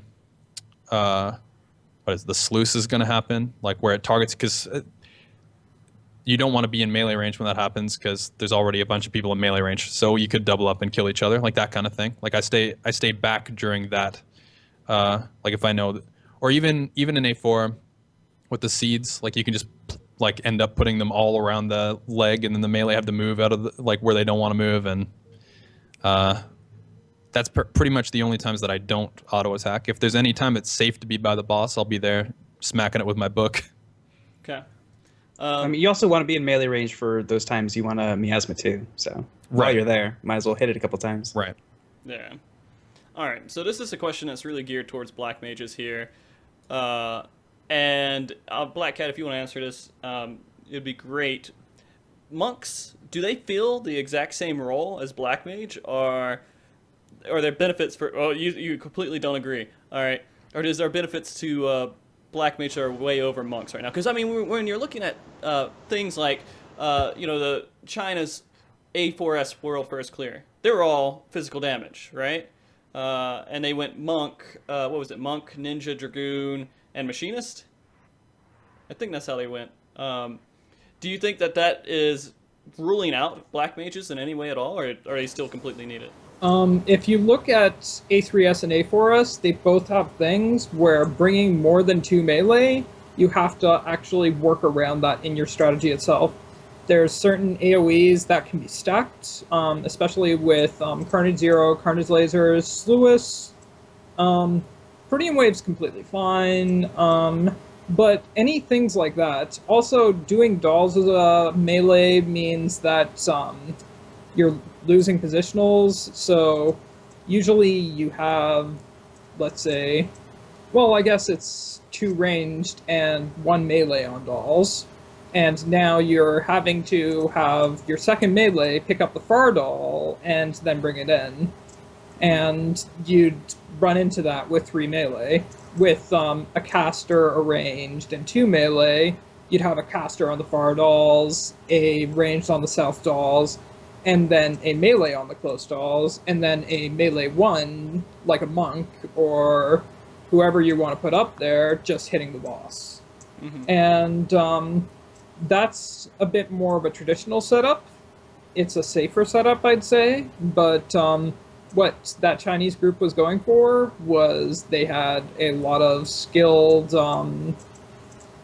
melees, and they got all raid buffs in for melees. They had a machinist, a dragoon, a ninja, and monk plays a very good melee 1 role, so they're all buffing the monk, so Right. that's very good. So those kinds of things. I don't think they usually would play the same role because you'd have to cater your strategy around having multiple melee that you wouldn't have before. Mm-hmm. Okay. Very good answer to that. Actually, I want to get back to the summoner question that I kind of skipped earlier. I want to make sure that I hit it. Gojira27 asked, is summoner okay for A3S? I feel like I'm underpowered there, so I'm making a black mage solely for A3 and A4. They're fine. It's fine. Yeah, it's completely fine. especially I did 210 proc gear. with it. Yeah. Yeah. I mean, do you think that summoners are definitely underperforming in comparison to black mage on that fight? Or they're about the same? Summoners can go pretty neck and neck up through the first phase. They fall off a Right. little bit during the ad phase. Big time. Yeah. And then the last phase, I think Black Mage pulls out ahead a bit there because it's just a straight burn. But just like a little bit? But it's not something that's like that your group's not gonna be Right. able to overcome. Like Exactly. running summoner instead of black mage is not what's going to make you not beat that fight. So they should be Like- looking at other things in their static other than themselves at that point, and who else might be underperforming in some way. Like it's not going to be the job that's that's causing it, you know? Like Right. Exactly. All right. Well, in it does A3S, it just fine. there's a couple other things. It's like, you'd have an extra virus with summoners, so you'd have virus for every cascade, but you super lose virus APOC. for everyone. Yeah. Yeah, Right. you lose APOC on every other tether. So it's a bit of a trade-off in a support kind of view. Okay. You can also run Yeah, into there's a some trade-off. small issues during the Hand of Pain in the first phase if you have your summoner double dotting. Right. Basically during prog, like, you know, first week, second week, I didn't do any AoE there at all. Couldn't afford to, Oh, yeah. or we just wouldn't meet the check. Mm-hmm. I would like swift cast shadow flares on only the hand for Hand of Pain for the Hand of Pain check. Like I was doing a lot of stuff to do single target DPS. Black Mage did have a big advantage right there, but I think with current gear, I felt like they had an advantage. I think with current gear though, Summoner should be able to do a Bane, and they should almost be able to do full AoE rotation and still meet that check. Yeah. Even for like a progression group, for a farm group, definitely they should be able to just like not do any single target beyond ruins, basically. Okay. What if you had a bard and a warrior pretty much doing the same thing? Do you think it would still be fun? Do I think you'd be able to meet the DPS check? I think if you had like a warrior do like berserk double decimate, I don't know if they can berserk there actually, but if the warrior did double decimate, the bard did only quick knock and rain of death, as well as rolling dots on both, you can Now meet you it. But I just think you have probably need like melees ninja. going single target on it. Right. You need to have a trick attack. In that case, it would be worth. Normally, the rotation I use would be a Bane when they're brought together, like before the Hand of Pain check. So I have dots rolling on both, or actually a Bane right after the Hand of Pain starts, so it does equal concentration. Dreadworm Trance, Try Disaster, Bane onto both hands, and then I would Pain Flare. But if we were like cutting it really close, I would change that Pain Flare to a Fester on the focus target, and then I would do another bane. I do another bane as Hand of Pain is being cast. So before they're like split up again. I think you cut it really close. Like we cut it. If I'm like going for speed and just going for max DPS, we cut it very close to not passing that check with me going full AoE sometimes. But most of my damage is negated entirely. Like I don't contribute to the DPS check there like at all. So I think you got to be really careful with it. Okay, so I'm going to ask this towards Dens. One of the questions that I've actually saw on Reddit a lot was people complaining about how far range stand from healers and everything else. Is there any reason, besides like a few mechanics where you have to stand out because of the AoE, any reason for range to say, hey, I need to stay as far away as I can because it's easy? Or, I mean, is there a good reason behind staying really far away, Dens? I don't think there's a good reason to stay really far away, with few fight exceptions. Again, it comes to a 5x5 basis, but I think you should be sitting at kind of like a medium range, where you're, say, what is it, 20 yalms or whatever, it's your in-game range, but like about half what your maximum range is. That's usually close enough to be within the range of any AoE heals, not so far away that you can't easily stack for mechanics, but also being far enough away to space out AoEs and things like that. Isn't like a lot of healer AoE like 15 yalms? Am I imagining that? I don't know. Indom is, the Astra stuff is. I think even Medica 2 is like the big thing. I think that has a 20 yalm range, so or radius. So they're all pretty much about 15. Like if you're outside, if you're out of the range of one, you're out of the range of almost all of them, basically. Okay. So would it be a good idea to say, hey, I'm going to figure out what actually 10 yalms is, and then try to stay within that range of the healer and maybe the boss? And that would be like pretty safe for most casters? Well, sure, but it's also positioning based, right? So let's say you're, as a caster, you're at like 730 if you're talking clock facing, right? Mm-hmm. And your healers are at 6. Well, the range, you may be 20 yalms away from the boss, dead center, but you're not necessarily 20 yalms away from your healer. Mm-hmm. So it's all about like coordinated position. And some of these fights, A3S is a great example where like a lot of people use positioning based purely on clock facing. Just look at the arena, know the fight, and don't be so far away. Like if your healer is complaining at you like, oh my god, it's so hard to heal you, move the fuck in. It's really not that hard. Yeah. I mean that's something people should I've got really something out there, but yeah. Shoot, man. Basically you want to have a certain position for each well, in advance for every mechanic, and you want to be in range for maybe Battle Litany, maybe in range for AoE heals, maybe in range so that certain AoEs won't target you as much. Well, not target you as much, but other people would get in the way of you, you know? All those kinds of things. A1S really comes to mind there. There are certain spots you can stand at the start, and then after AoEs go out, you could start, like, let's say, baiting the resin bombs while ads are out, that kind of thing. And usually you want to just try to base it on the markings in the arena itself. The arena can actually tell you, with its textures, how far something is, or it might actually clue you in to some mechanics. Let's say T10, A3S, T9 are all very good for that. A1 is very good for that. Basically, T9. the arena itself will show you where to stand. Yeah. I remember T9, the 3 circles in the middle, the 3 nipples, those were known for being where the green golems usually go. And it's perfect. It just fits out. And so that makes a lot of sense that, they design a lot of these fights to give you designs on the floor that can help you build strategies. That's just a complete side note. All right. So, let's go on to another question here. Man, we've actually kind of hit a lot of these different points from these Reddit questions.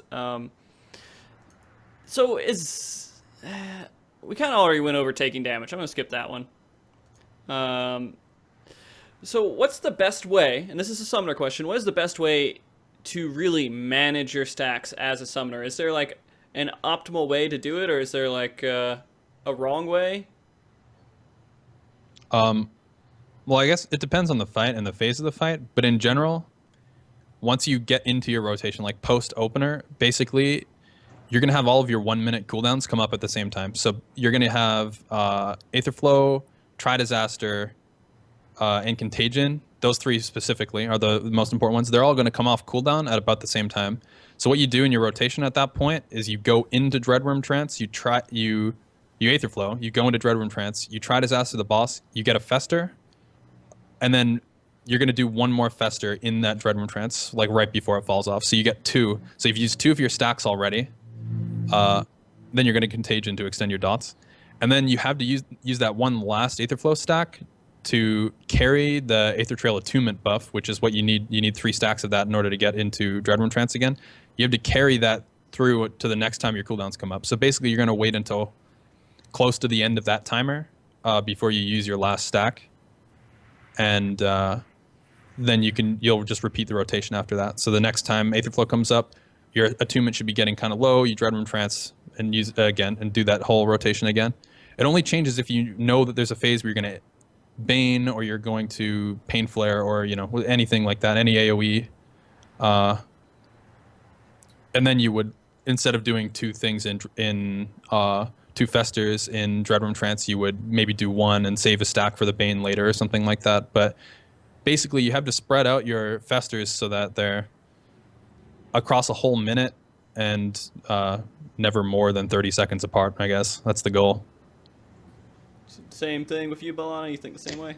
Yep. You want to get those 2 off during your Dreadworm Trance, and then use the 3rd one to carry over is your general idea. Besides that, you're getting into tricky business trying to do either extra AoE damage or trying to burst into specific areas. But generally, you're trying to carry that 1 minute cooldown kind of burst, trying to carry your stacks all the way through to that your attunement stacks. Because each time you use it, you get a 30-second buff, and if you use it again, it refreshes and goes back up to 30 seconds. So you have potentially 90 seconds out of your 3 stacks to make it last 1 minute.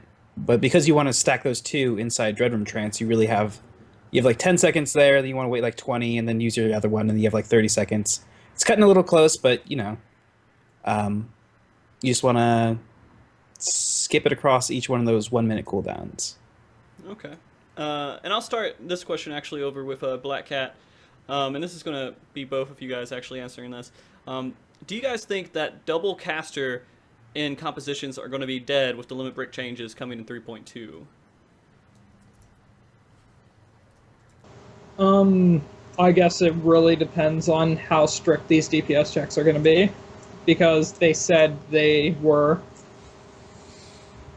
actually being looser on enrages come Midas, so who knows. Like, double caster has always been a fine comp, especially when one of those casters are a summoner. Double black mages can get kind of shaky because black mages might have to do some mechanics they don't actually usually do by default.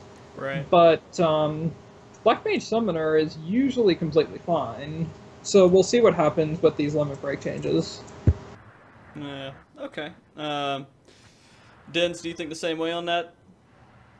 So it depends on how hard the hit is to limit break, and they've kind of waffled back and forth as to whether or not they're going to actually do that, where if you double up on a specific class. Mm-hmm. I think, like, you look at like some of the Japanese groups, Lucrezia, for example, when they were still running their best group, had some of the best speed kills in the world because they were running a double caster-oriented group, and they would augment their strategy around caster's AoE capability. SE kind of made it apparent that they're watching that kind of stuff and they're worried about it, but that's at such like a bleeding edge of the capability of players in general that I don't think the comp is just like, oh shit, it's dead. It's just, it may be slightly harder in some cases, and I mean BlackCat is a perfect example. Double Black Mage can be really shaky, but Black Mage Summoner is just fine. Okay. When Logon, do you think the same way with that? Well, I actually did first and second coil progression with double caster comp, and I thought it was fine. I don't see why it wouldn't work now. With the less of a limit break, so they're making it to where limit break takes a little bit longer, but I get that. Not sure that I don't. It depends on how much they reduce the limit break building, I guess. It could still work. I really hope that it doesn't work like it did in that one patch, and that they actually say that ranged physical and casters are actually of different categories, so you can have double caster. Right. Yeah. Because instead of 3 ranged, you have, let's say, 2 casters and potentially 2 ranged physicals, and now you could have a completely ranged comp if you wanted to. Yeah. I mean, it peeved me off when they made that change. Like, unbelievably, because I ran Bard, Machinist, Black Mage, and Dragoon. We're already hurting ourselves by having a Bard and a Machinist, and we're getting a small bonus from having a little bit of extra regen, but the DPS is definitely lowered from that. And so when they put that out there and they're like, well, we're going to hurt you a little bit more for challenging yourself with that kind of comp, it kind of got me the wrong way, but I'm pretty sure that's not what they intended to do with that change. So I would be interested to see how they implement it coming in 3.2, if it's going to be the same thing where if you have a Bard and 2 casters, you're going to have a hurt to your limit break, Like, I don't think, I don't think it should be dead. Like, hopefully they do implement it the right way, but like the meta since Final Coil has been double melee anyway, and it will probably stay that way. I think most groups have sort of settled into that now, and I think Square Enix is probably going to try to reinforce that meta.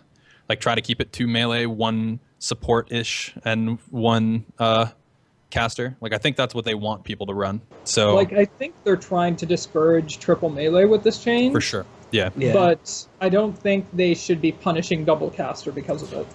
Yeah, they shouldn't. Like, actually, at the top end, Black Mage is so close to the melee that running Black Mage Summoner shouldn't be punished, I think. Like, it's not like you're even the only negative to that would potentially be that you're losing out on limit break if they put that change through. Otherwise, the DPS difference shouldn't be that much. Okay. Yeah. All right. Well, that works for me. I got another question. Do any of you guys PvP? When it first came out, yeah. Okay. I used to PvP a lot in like 2.0. But not. I haven't really at all. I haven't at all in the since Heaven's Word, which is funny because Summoner's broken.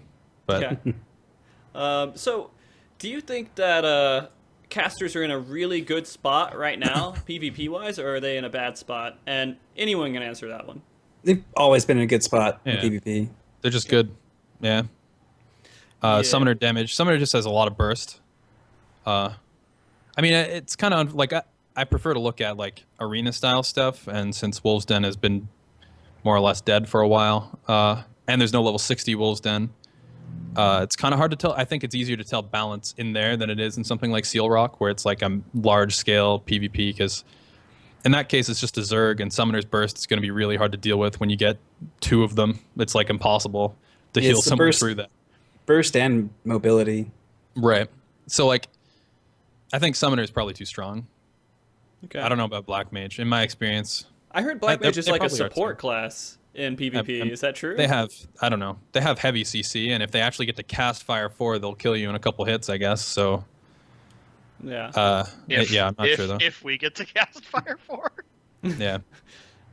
I mean, do you guys have a lot of issues? What are your experiences with a Black Mage in PvP so far, Dens? Have you had like a lot of fun doing that, or is it more of like, again, are you guys a support class, or you are like a DPS class in PvP?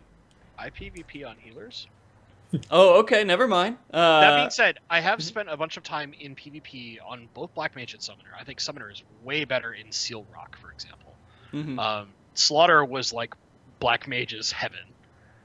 But I'm really curious to see how the new PvP mode is going to affect just the general balance of what we look at. Because, like, I would argue that warriors are the most dominant role, period, in PvP. They're the most dominant job class in everything.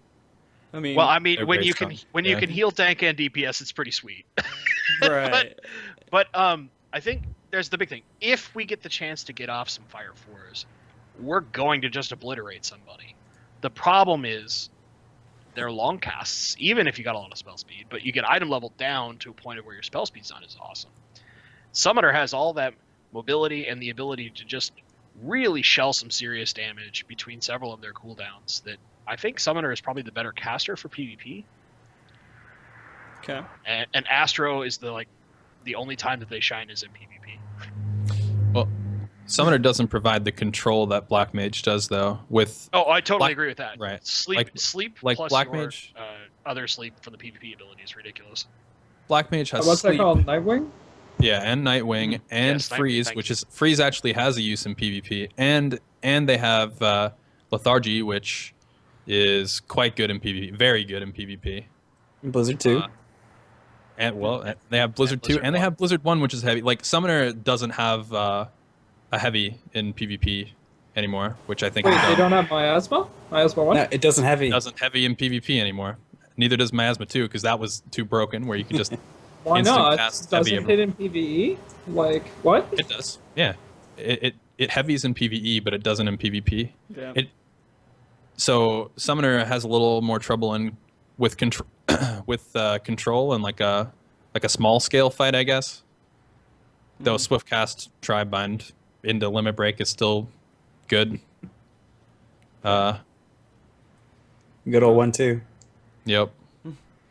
All right. So let's get out of PvP real quick and actually talk about one of the last Reddit. Well, I have two more Reddit questions, but it's still one of the last ones. Okay, so how do you guys feel about the meta where casters are, and I'm not as familiar with this, but the meta where casters are being forced to sack in A4S, and that's kind of what they have to do, and that's, my first response to this, of course, is that sacking is not, supposed to be a strategy. It's, complaining about something that's like considered, to me, I think is cheese, but it's legitimate because it actually makes the fight bearable, instead of having to do it the real way, which is a pain in the ass, and no one would have liked that fight. But sacking is a little bit different. How do you guys feel about that meta of where casters are being forced to sack? Does it make sense that people are doing that, or I'll let you start, BlackCat, if that's all right. Usually the way I learned the fight was sacking and doing dolls, which is completely fine for a Black Mage. Black Mage can get aggro on dolls, they can burst them down fairly well as long as they're actually paying attention, which, attention can lapse. And for sacking, they can Blizzard 3, get all their MP back, same thing with Wirblewind, and they don't lose any resources, really, except for maybe a couple movement GCDs or something by doing either of those things. So it makes sense, yeah, right? Black Mage is very good for both of them. All right. If you wanted to, get better numbers, or, somebody else wanted to sack in your place, or, they're used to sacking, okay, sure, I guess, but, usually it's the default for Black Mage to do both. Okay. Do summoners kind of hit that position as well in A4S? Ooh, no. You do not want your summoner dying. Okay. That is a bad time. You're losing Aetherflow stacks, you're losing Dreadworm Trance stacks, you're losing your pet, you're losing a possible res on somebody else who could be sacrificing. So when you're running a summoner, you typically have 3 other people, blow themselves up, and then you have your 2 healers and the summoner all Swiftcast Raise. So you get a faster turnaround on that. But you also lose out on Yagdolls are a pain in the butt to do as summoner, trying to pick those up. I end up having to build a rotation to Death Flare every single one just to pull off of Medica 2. Same. Brutal. Yeah, the summoner life was a struggle doing A4 progression. If you have weakness as a Black Mage, you could pretty much save up your Sharp Cast Fire starter and maybe Swift Cast Fire 4, and now you're just got hit on that doll forever. Yeah, you have it until it dies then. But as a summoner, you come back up out of res, you've got a short amount of time to get ready to, pick up a doll. You maybe don't have your Aetherflow stacks back up. You definitely don't have Dreadroom Trance ready to go. You would have to save Aetherflow when you get back up to have MP, Swift cast your pet, and then try Disaster and Fester and hope that's enough to pick up the Yagdoll, which it works most of the time to try to into Fester, but It's better just to not sacrifice your summoner and not have to deal with that headache. I agree. I actually hate that fight on Summoner. Like, it's probably the only time where I ever felt like almost the whole, like, I would have played Black Mage on that fight if it wasn't so late into progression and I was significantly behind on gear for my Black Mage. I didn't have a chest piece and I didn't have a weapon for my Black Mage, so I'm like, the DPS loss wasn't worth it at that point. Otherwise, I would have been playing Black Mage as soon as we settled on doing the, like, letting the Straff dolls blow up and sacrificing. I would have played Black Mage like 100%. Yep, I was in the same boat. I actually did one night as Black Mage, but my HP wasn't high enough to survive some revolutions. Yeah, I did it too. I was like, this is like, it's not worth it. But there's three problems in my opinion with Summoner on that fight and the current strat. The first is that, like you said, if you sacrifice, picking up dolls is really hard. You have weakness, and you know your damage is mostly from dots anyway. So the only way to pick it up if you've just sacked, you're not going to have Dreadworm Trance ready, as Balana said. So basically, you try Disaster, Fester, or Pain Flare, or just raw Pain Flare. Like that's pretty much your only way of getting hate, which is horrible. Already, like that's just not very good. And then you can still easily lose it. You don't have a pet probably, especially if they wanted you to raise beforehand at that point. So doing that, those dolls is really hard. If you don't sack, you need to pick them up with Dreadworm or Ockmorn, in my opinion, with a Death Flare, and that can be really hard to time. And the other problem that I have with that fight is all the invulnerability sections.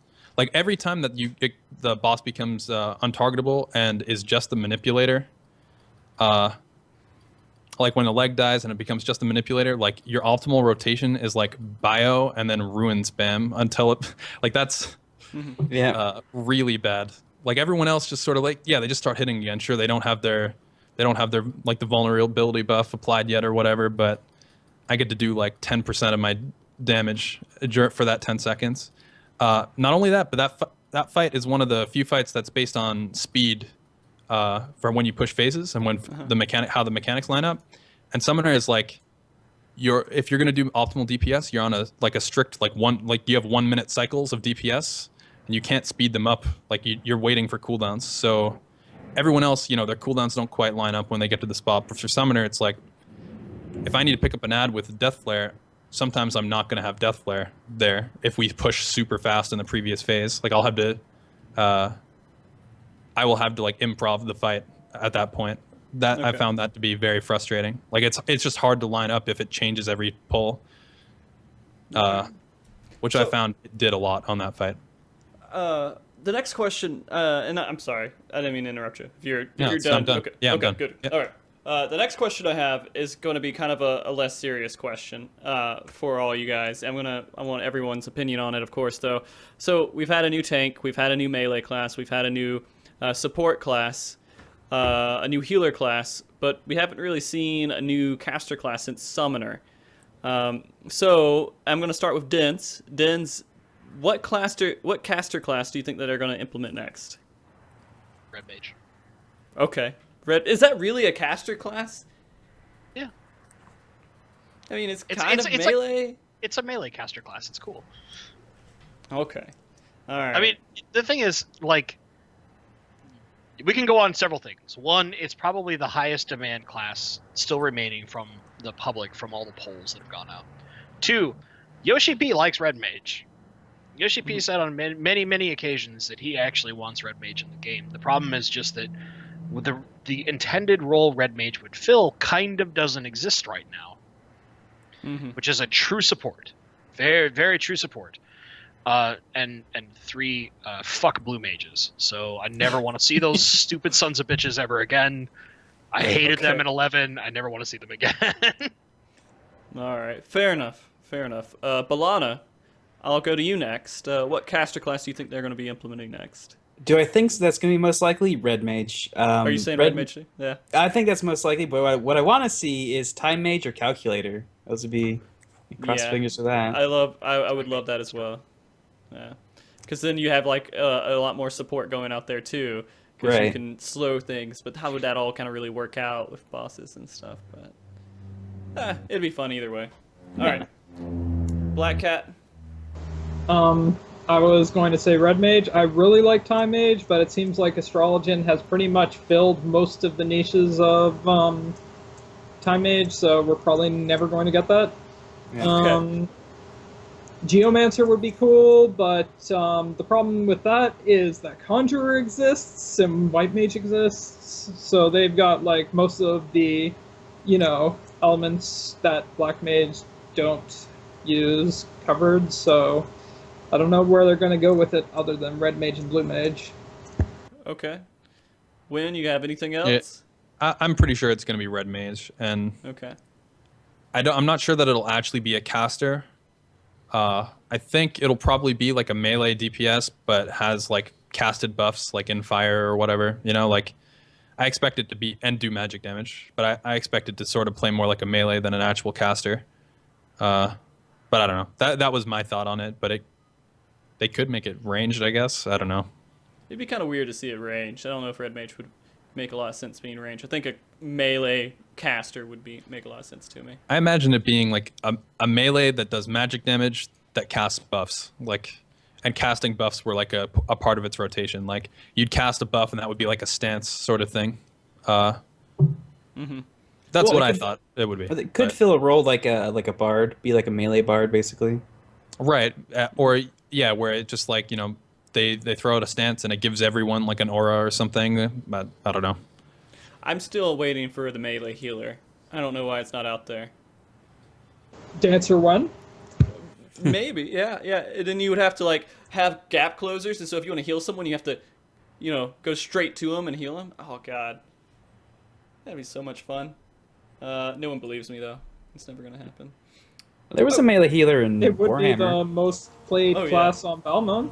Oh, would it be? Yeah, if dancers came out, Oh, jeez. they'd take over that the Adventurers Guild in Olda. Oh, god. All right.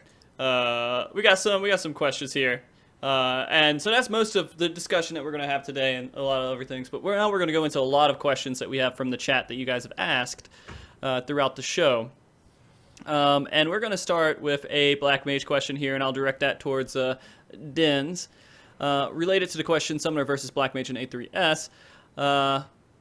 Okay, I'm going to ask this of BlackCat. Dens, we're going to skip over you, unless if you want to answer it, you can if you want to. It's about A3S and A4S. Hit BlackCat. He's got the knowledge base. Okay. So, related to a question for Summoner versus Black Mage in A3S, how do you feel about Summoner versus Black Mage in A4S, UPS, or DPS utility? Our server seems to primarily use Summoner for A4S sacking. We kind of went over this question a good bit, which goes completely in opposition. What server are you on, Lyrasol?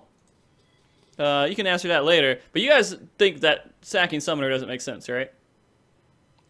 I think it's bad, but people are going to do it anyway because they're used to sacking their caster. Okay. Yeah, and I mean, I guess in the end, I don't know. If you were going to bring a Black Mage or a Summoner A4S, which one do you think is going to win in the end? It's going to be Black Mage, probably, BlackCat? They just have a lot of advantages in A4S right now. And I said two of the main ones. They've got infinite resources, Right. which means Whirlwind's never going to be an issue. They don't have to base anything based on that. They don't have to, plan out their cooldowns so they could pick up dolls. They don't have to plan them out for killing well, not killing, but getting dolls low.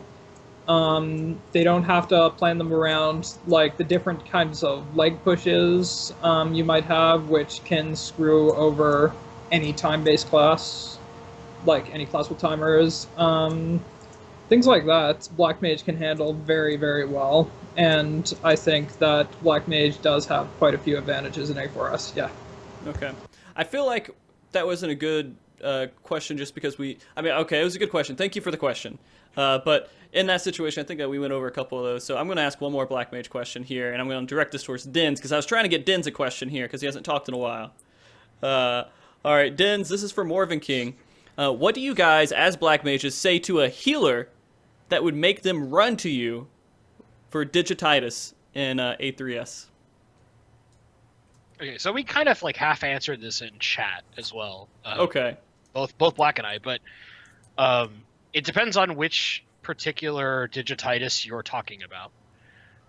In what phase of the fight. And I would say if you're doing like digititis post wash away, as long as that healer is in a position to where I can ethereal manipulation to them without hitting anyone else, ever having to worry about that, that's fine. So they kind of have to half position themselves against a random mechanic. Right. I think it's a coordinated thing. Like, especially the wash away portion, you guys should just have positions you're collectively moving to where possible. I know that our scholar in my group, like, almost hunts me down, if you will, in A3 for doing digititis passes. I mean, it makes sense to just have the healer run to you, and always as a solid strategy. You don't have to think past that. You're like, okay, I'm a black mage. I don't want to move anyways, right? Yeah, there's that. But I mean, in certain things, it is certain portions of a fight. It can be easier for the black mage to move because of some of the movement mechanics that we have built into the class. And then it comes down to a matter of positioning.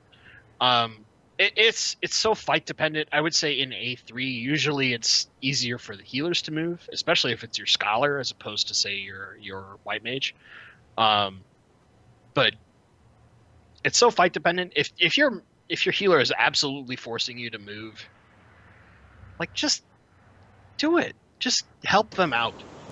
I mean, if they need that little bit of support to help them get through the fight, and you're not like really, really having trouble with damage checks, just do it. Just do it. See, this is where what I was saying earlier comes into play here. Have yourself positioned in such a way that they don't have to move enough. Like, you can position yourself closer to the healer so that the healer doesn't have to run like a marathon to get to you. Okay. That just makes sense, because debuff passing in this game, you don't want both people moving. No debuffs will ever get passed that way. Black Mage makes sense for them not to move, but it makes sense also for them to be close enough to the healer that the healer can just run like 2 steps over to you, and now they have the debuff.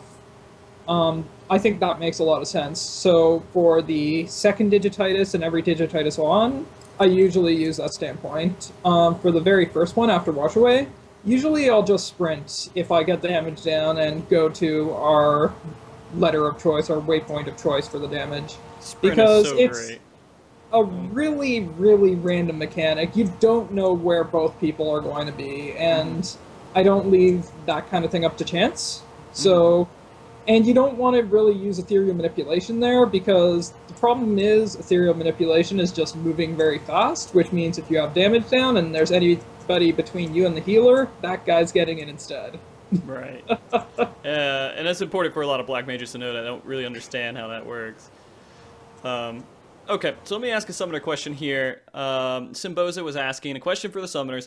Do you guys ever use Physic on yourself, since you guys have no defensive cooldowns? I feel it's not worth it anymore since it heals for the same amount pre-Heaven's Ward, and we do have much more HP now. Yeah, not anymore. In 2.x, it was like okay. It was like 400, 500 heal, and it's still about the same. So it means it's awful now.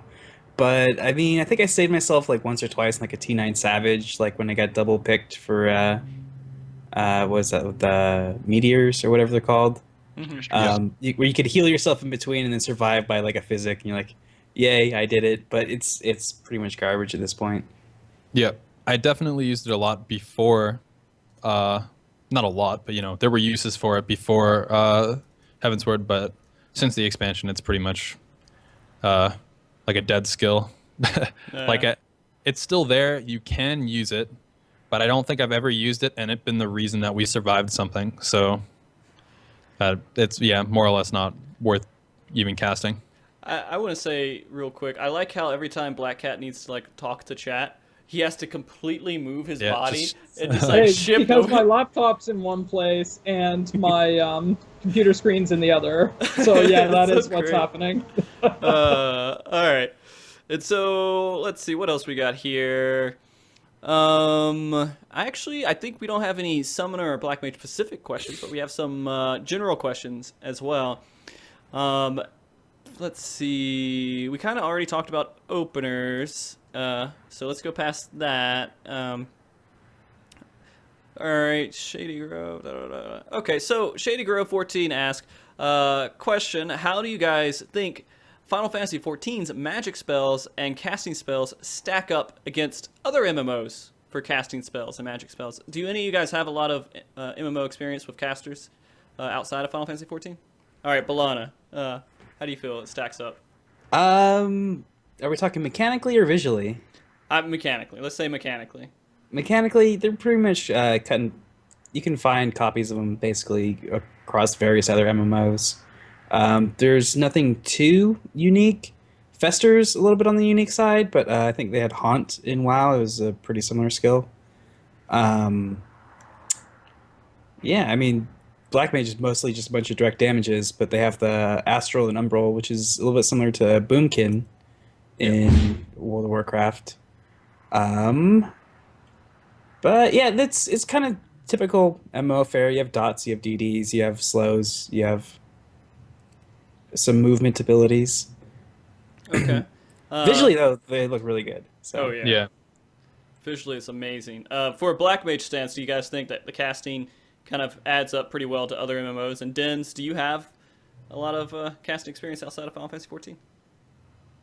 Yeah. So I've played a lot of MMOs, and I tend to play casters in almost everything. I would say Balana has a great point in that, like, you can make parallels across almost every game, and you can take parallels even from WoW, which is most people's experience, to take them all the way back to EQ, Ultima, Asheron's Call. I mean, you can go way back.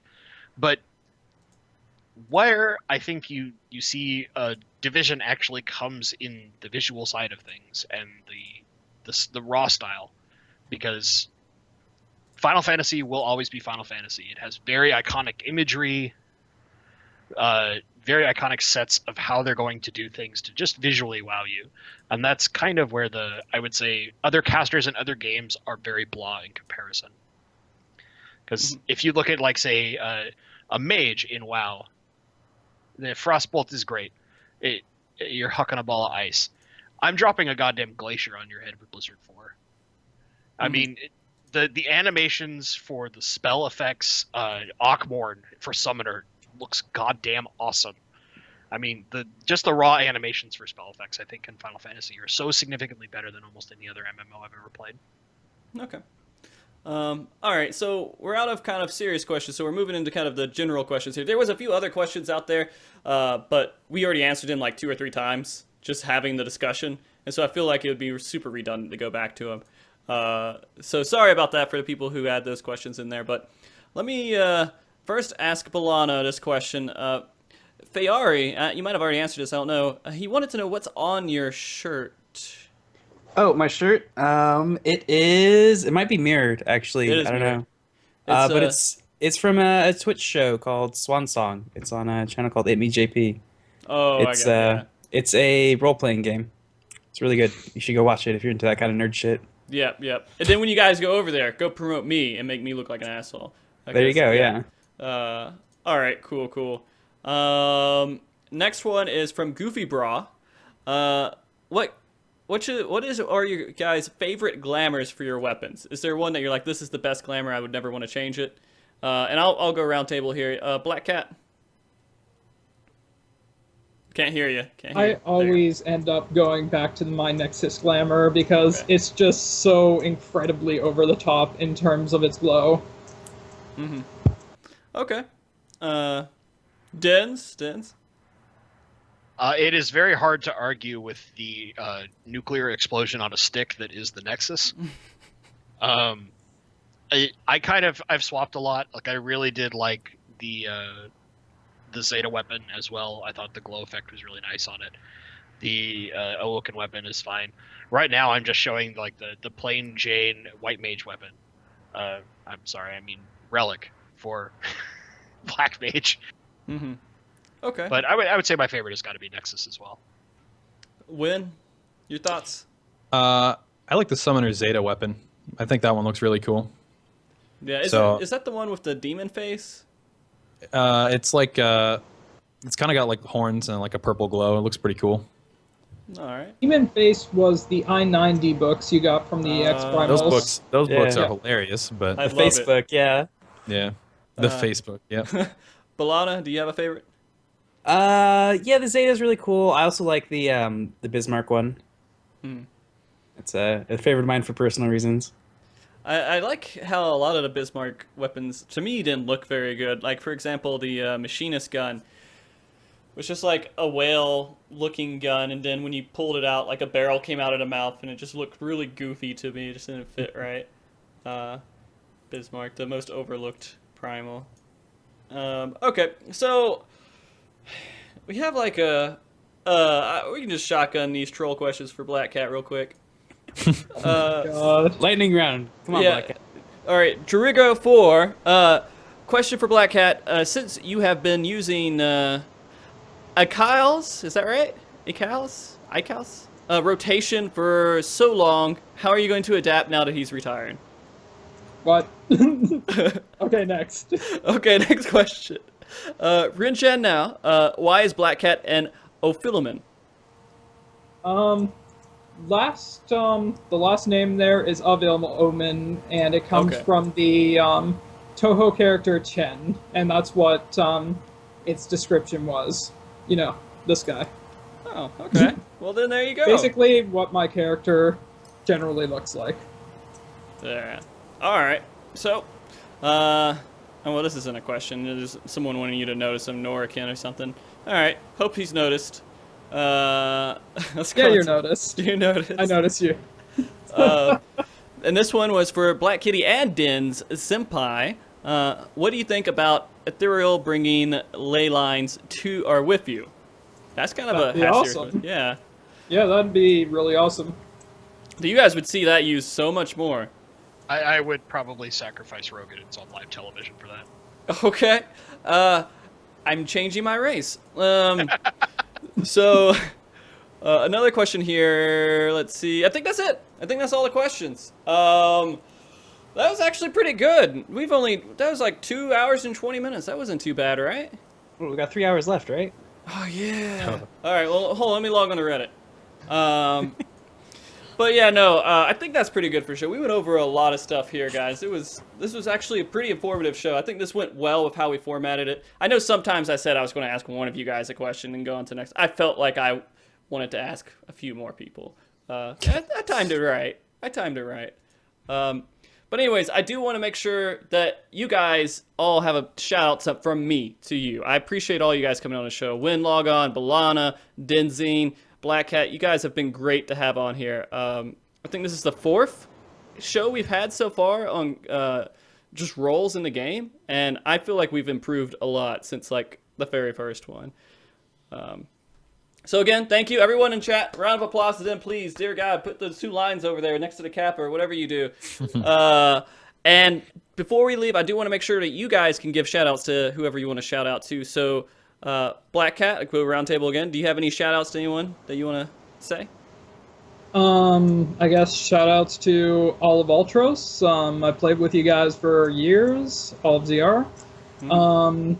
Everyone in Elysium, especially people in the CK Link show.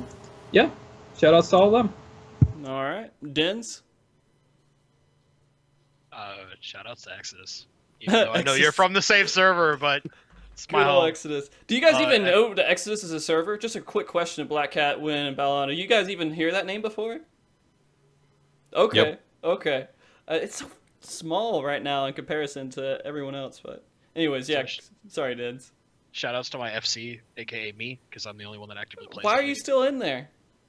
Dude, I have 700,000 FC credits to myself at a level 50 airship. It's fantastic. Okay. I could manage anything and everything I've ever wanted. Fair enough. I mean, I'm in a 2-person FC, so I can't really say too much. All right. Any other shout outs, Dens? No, that's pretty much all the Lodestone people. If anybody from Lodestone actually showed up for this show, And all shout the outs people, to you guys because you're fucking awesome. Dr. Rockter, right, for sitting here and just like constantly making fun of. He was like, "I need Dens. Dens has to say things." Well, I mean, yeah, the check's in the mail, so we're cool. Okay, cool. All right, Win. Do you have any shout outs you want to do? Yeah, sure. First, thanks for having me. It was a lot of fun. Do shout outs to my old server, which is Goblin, which you probably actually don't know about. Oh, I know Goblin. You know name, Goblin? I just know the name. I love the name. It's apparently it's pretty low on the population list right now. Okay. Shout out to my FC, which I brought with me from Goblin. I know they're in the chat. They were trolling a little earlier. Yeah, I think that's pretty much it. Okay. Balana? Hey, yeah, Frosty, thanks for having me on. This was some good fun. I want to give a shout out to everybody on Gilgamesh. If people are yelling out their servers, I'm Gilgamesh, born and raised. Okay. Shout outs to Elysium and all the people in that crazy free company. If any of you are interested in joining Elysium, you can go check out our website at I think it's elysiumfc.com. You can check it over on my Twitch. I have a link straight to it. Hell, you might end up on this show. Hey, yeah. If you join Elysium, right? FFXIV.com. There you That's go. it. Yes. Okay. That's I should look that up right before I spat that out there. Yeah. And thanks to all the viewers for coming out and watching. Yeah, definitely. I, again, want to back that up. Thank you, everyone who watched the show today. I'm glad that we had the support we did today. Everyone who's supporting as a Patreon subscriber, I think there's one or two of you. Thank you very much for the question gatherer in the chat for helping us out tonight, which was none other than Kurara. Thank you for doing all that work. I would never get questions without someone out there helping me, and she does a really great job of that. And she even organized all the questions into Summoner and Black Mage and everything else, so it'd be easier for me. Thank you for Blizzana for doing the artwork for the show, Tari for doing the music at the very beginning of the show. How did you guys like that opening, by the way? Was it okay? I ended it off on BlackCat because I found that he one of the scenes where he was doing his limit break. And so, limit break explosion, things break everything. I actually never do that limit break on that term because I don't actually like doing it on there, but hey, it looks cool. It looked amazing. But yeah, all right. So next week we're going to do MogTalk again. The next show will be January 20th, 2 p.m. Pacific Time, 5 p.m. Eastern Time, 2200 GMT. We're going to be discussing a 3.2 topic. I'm not sure which one. I don't want it to go over the entire live letter because I feel like that would be kind of redundant.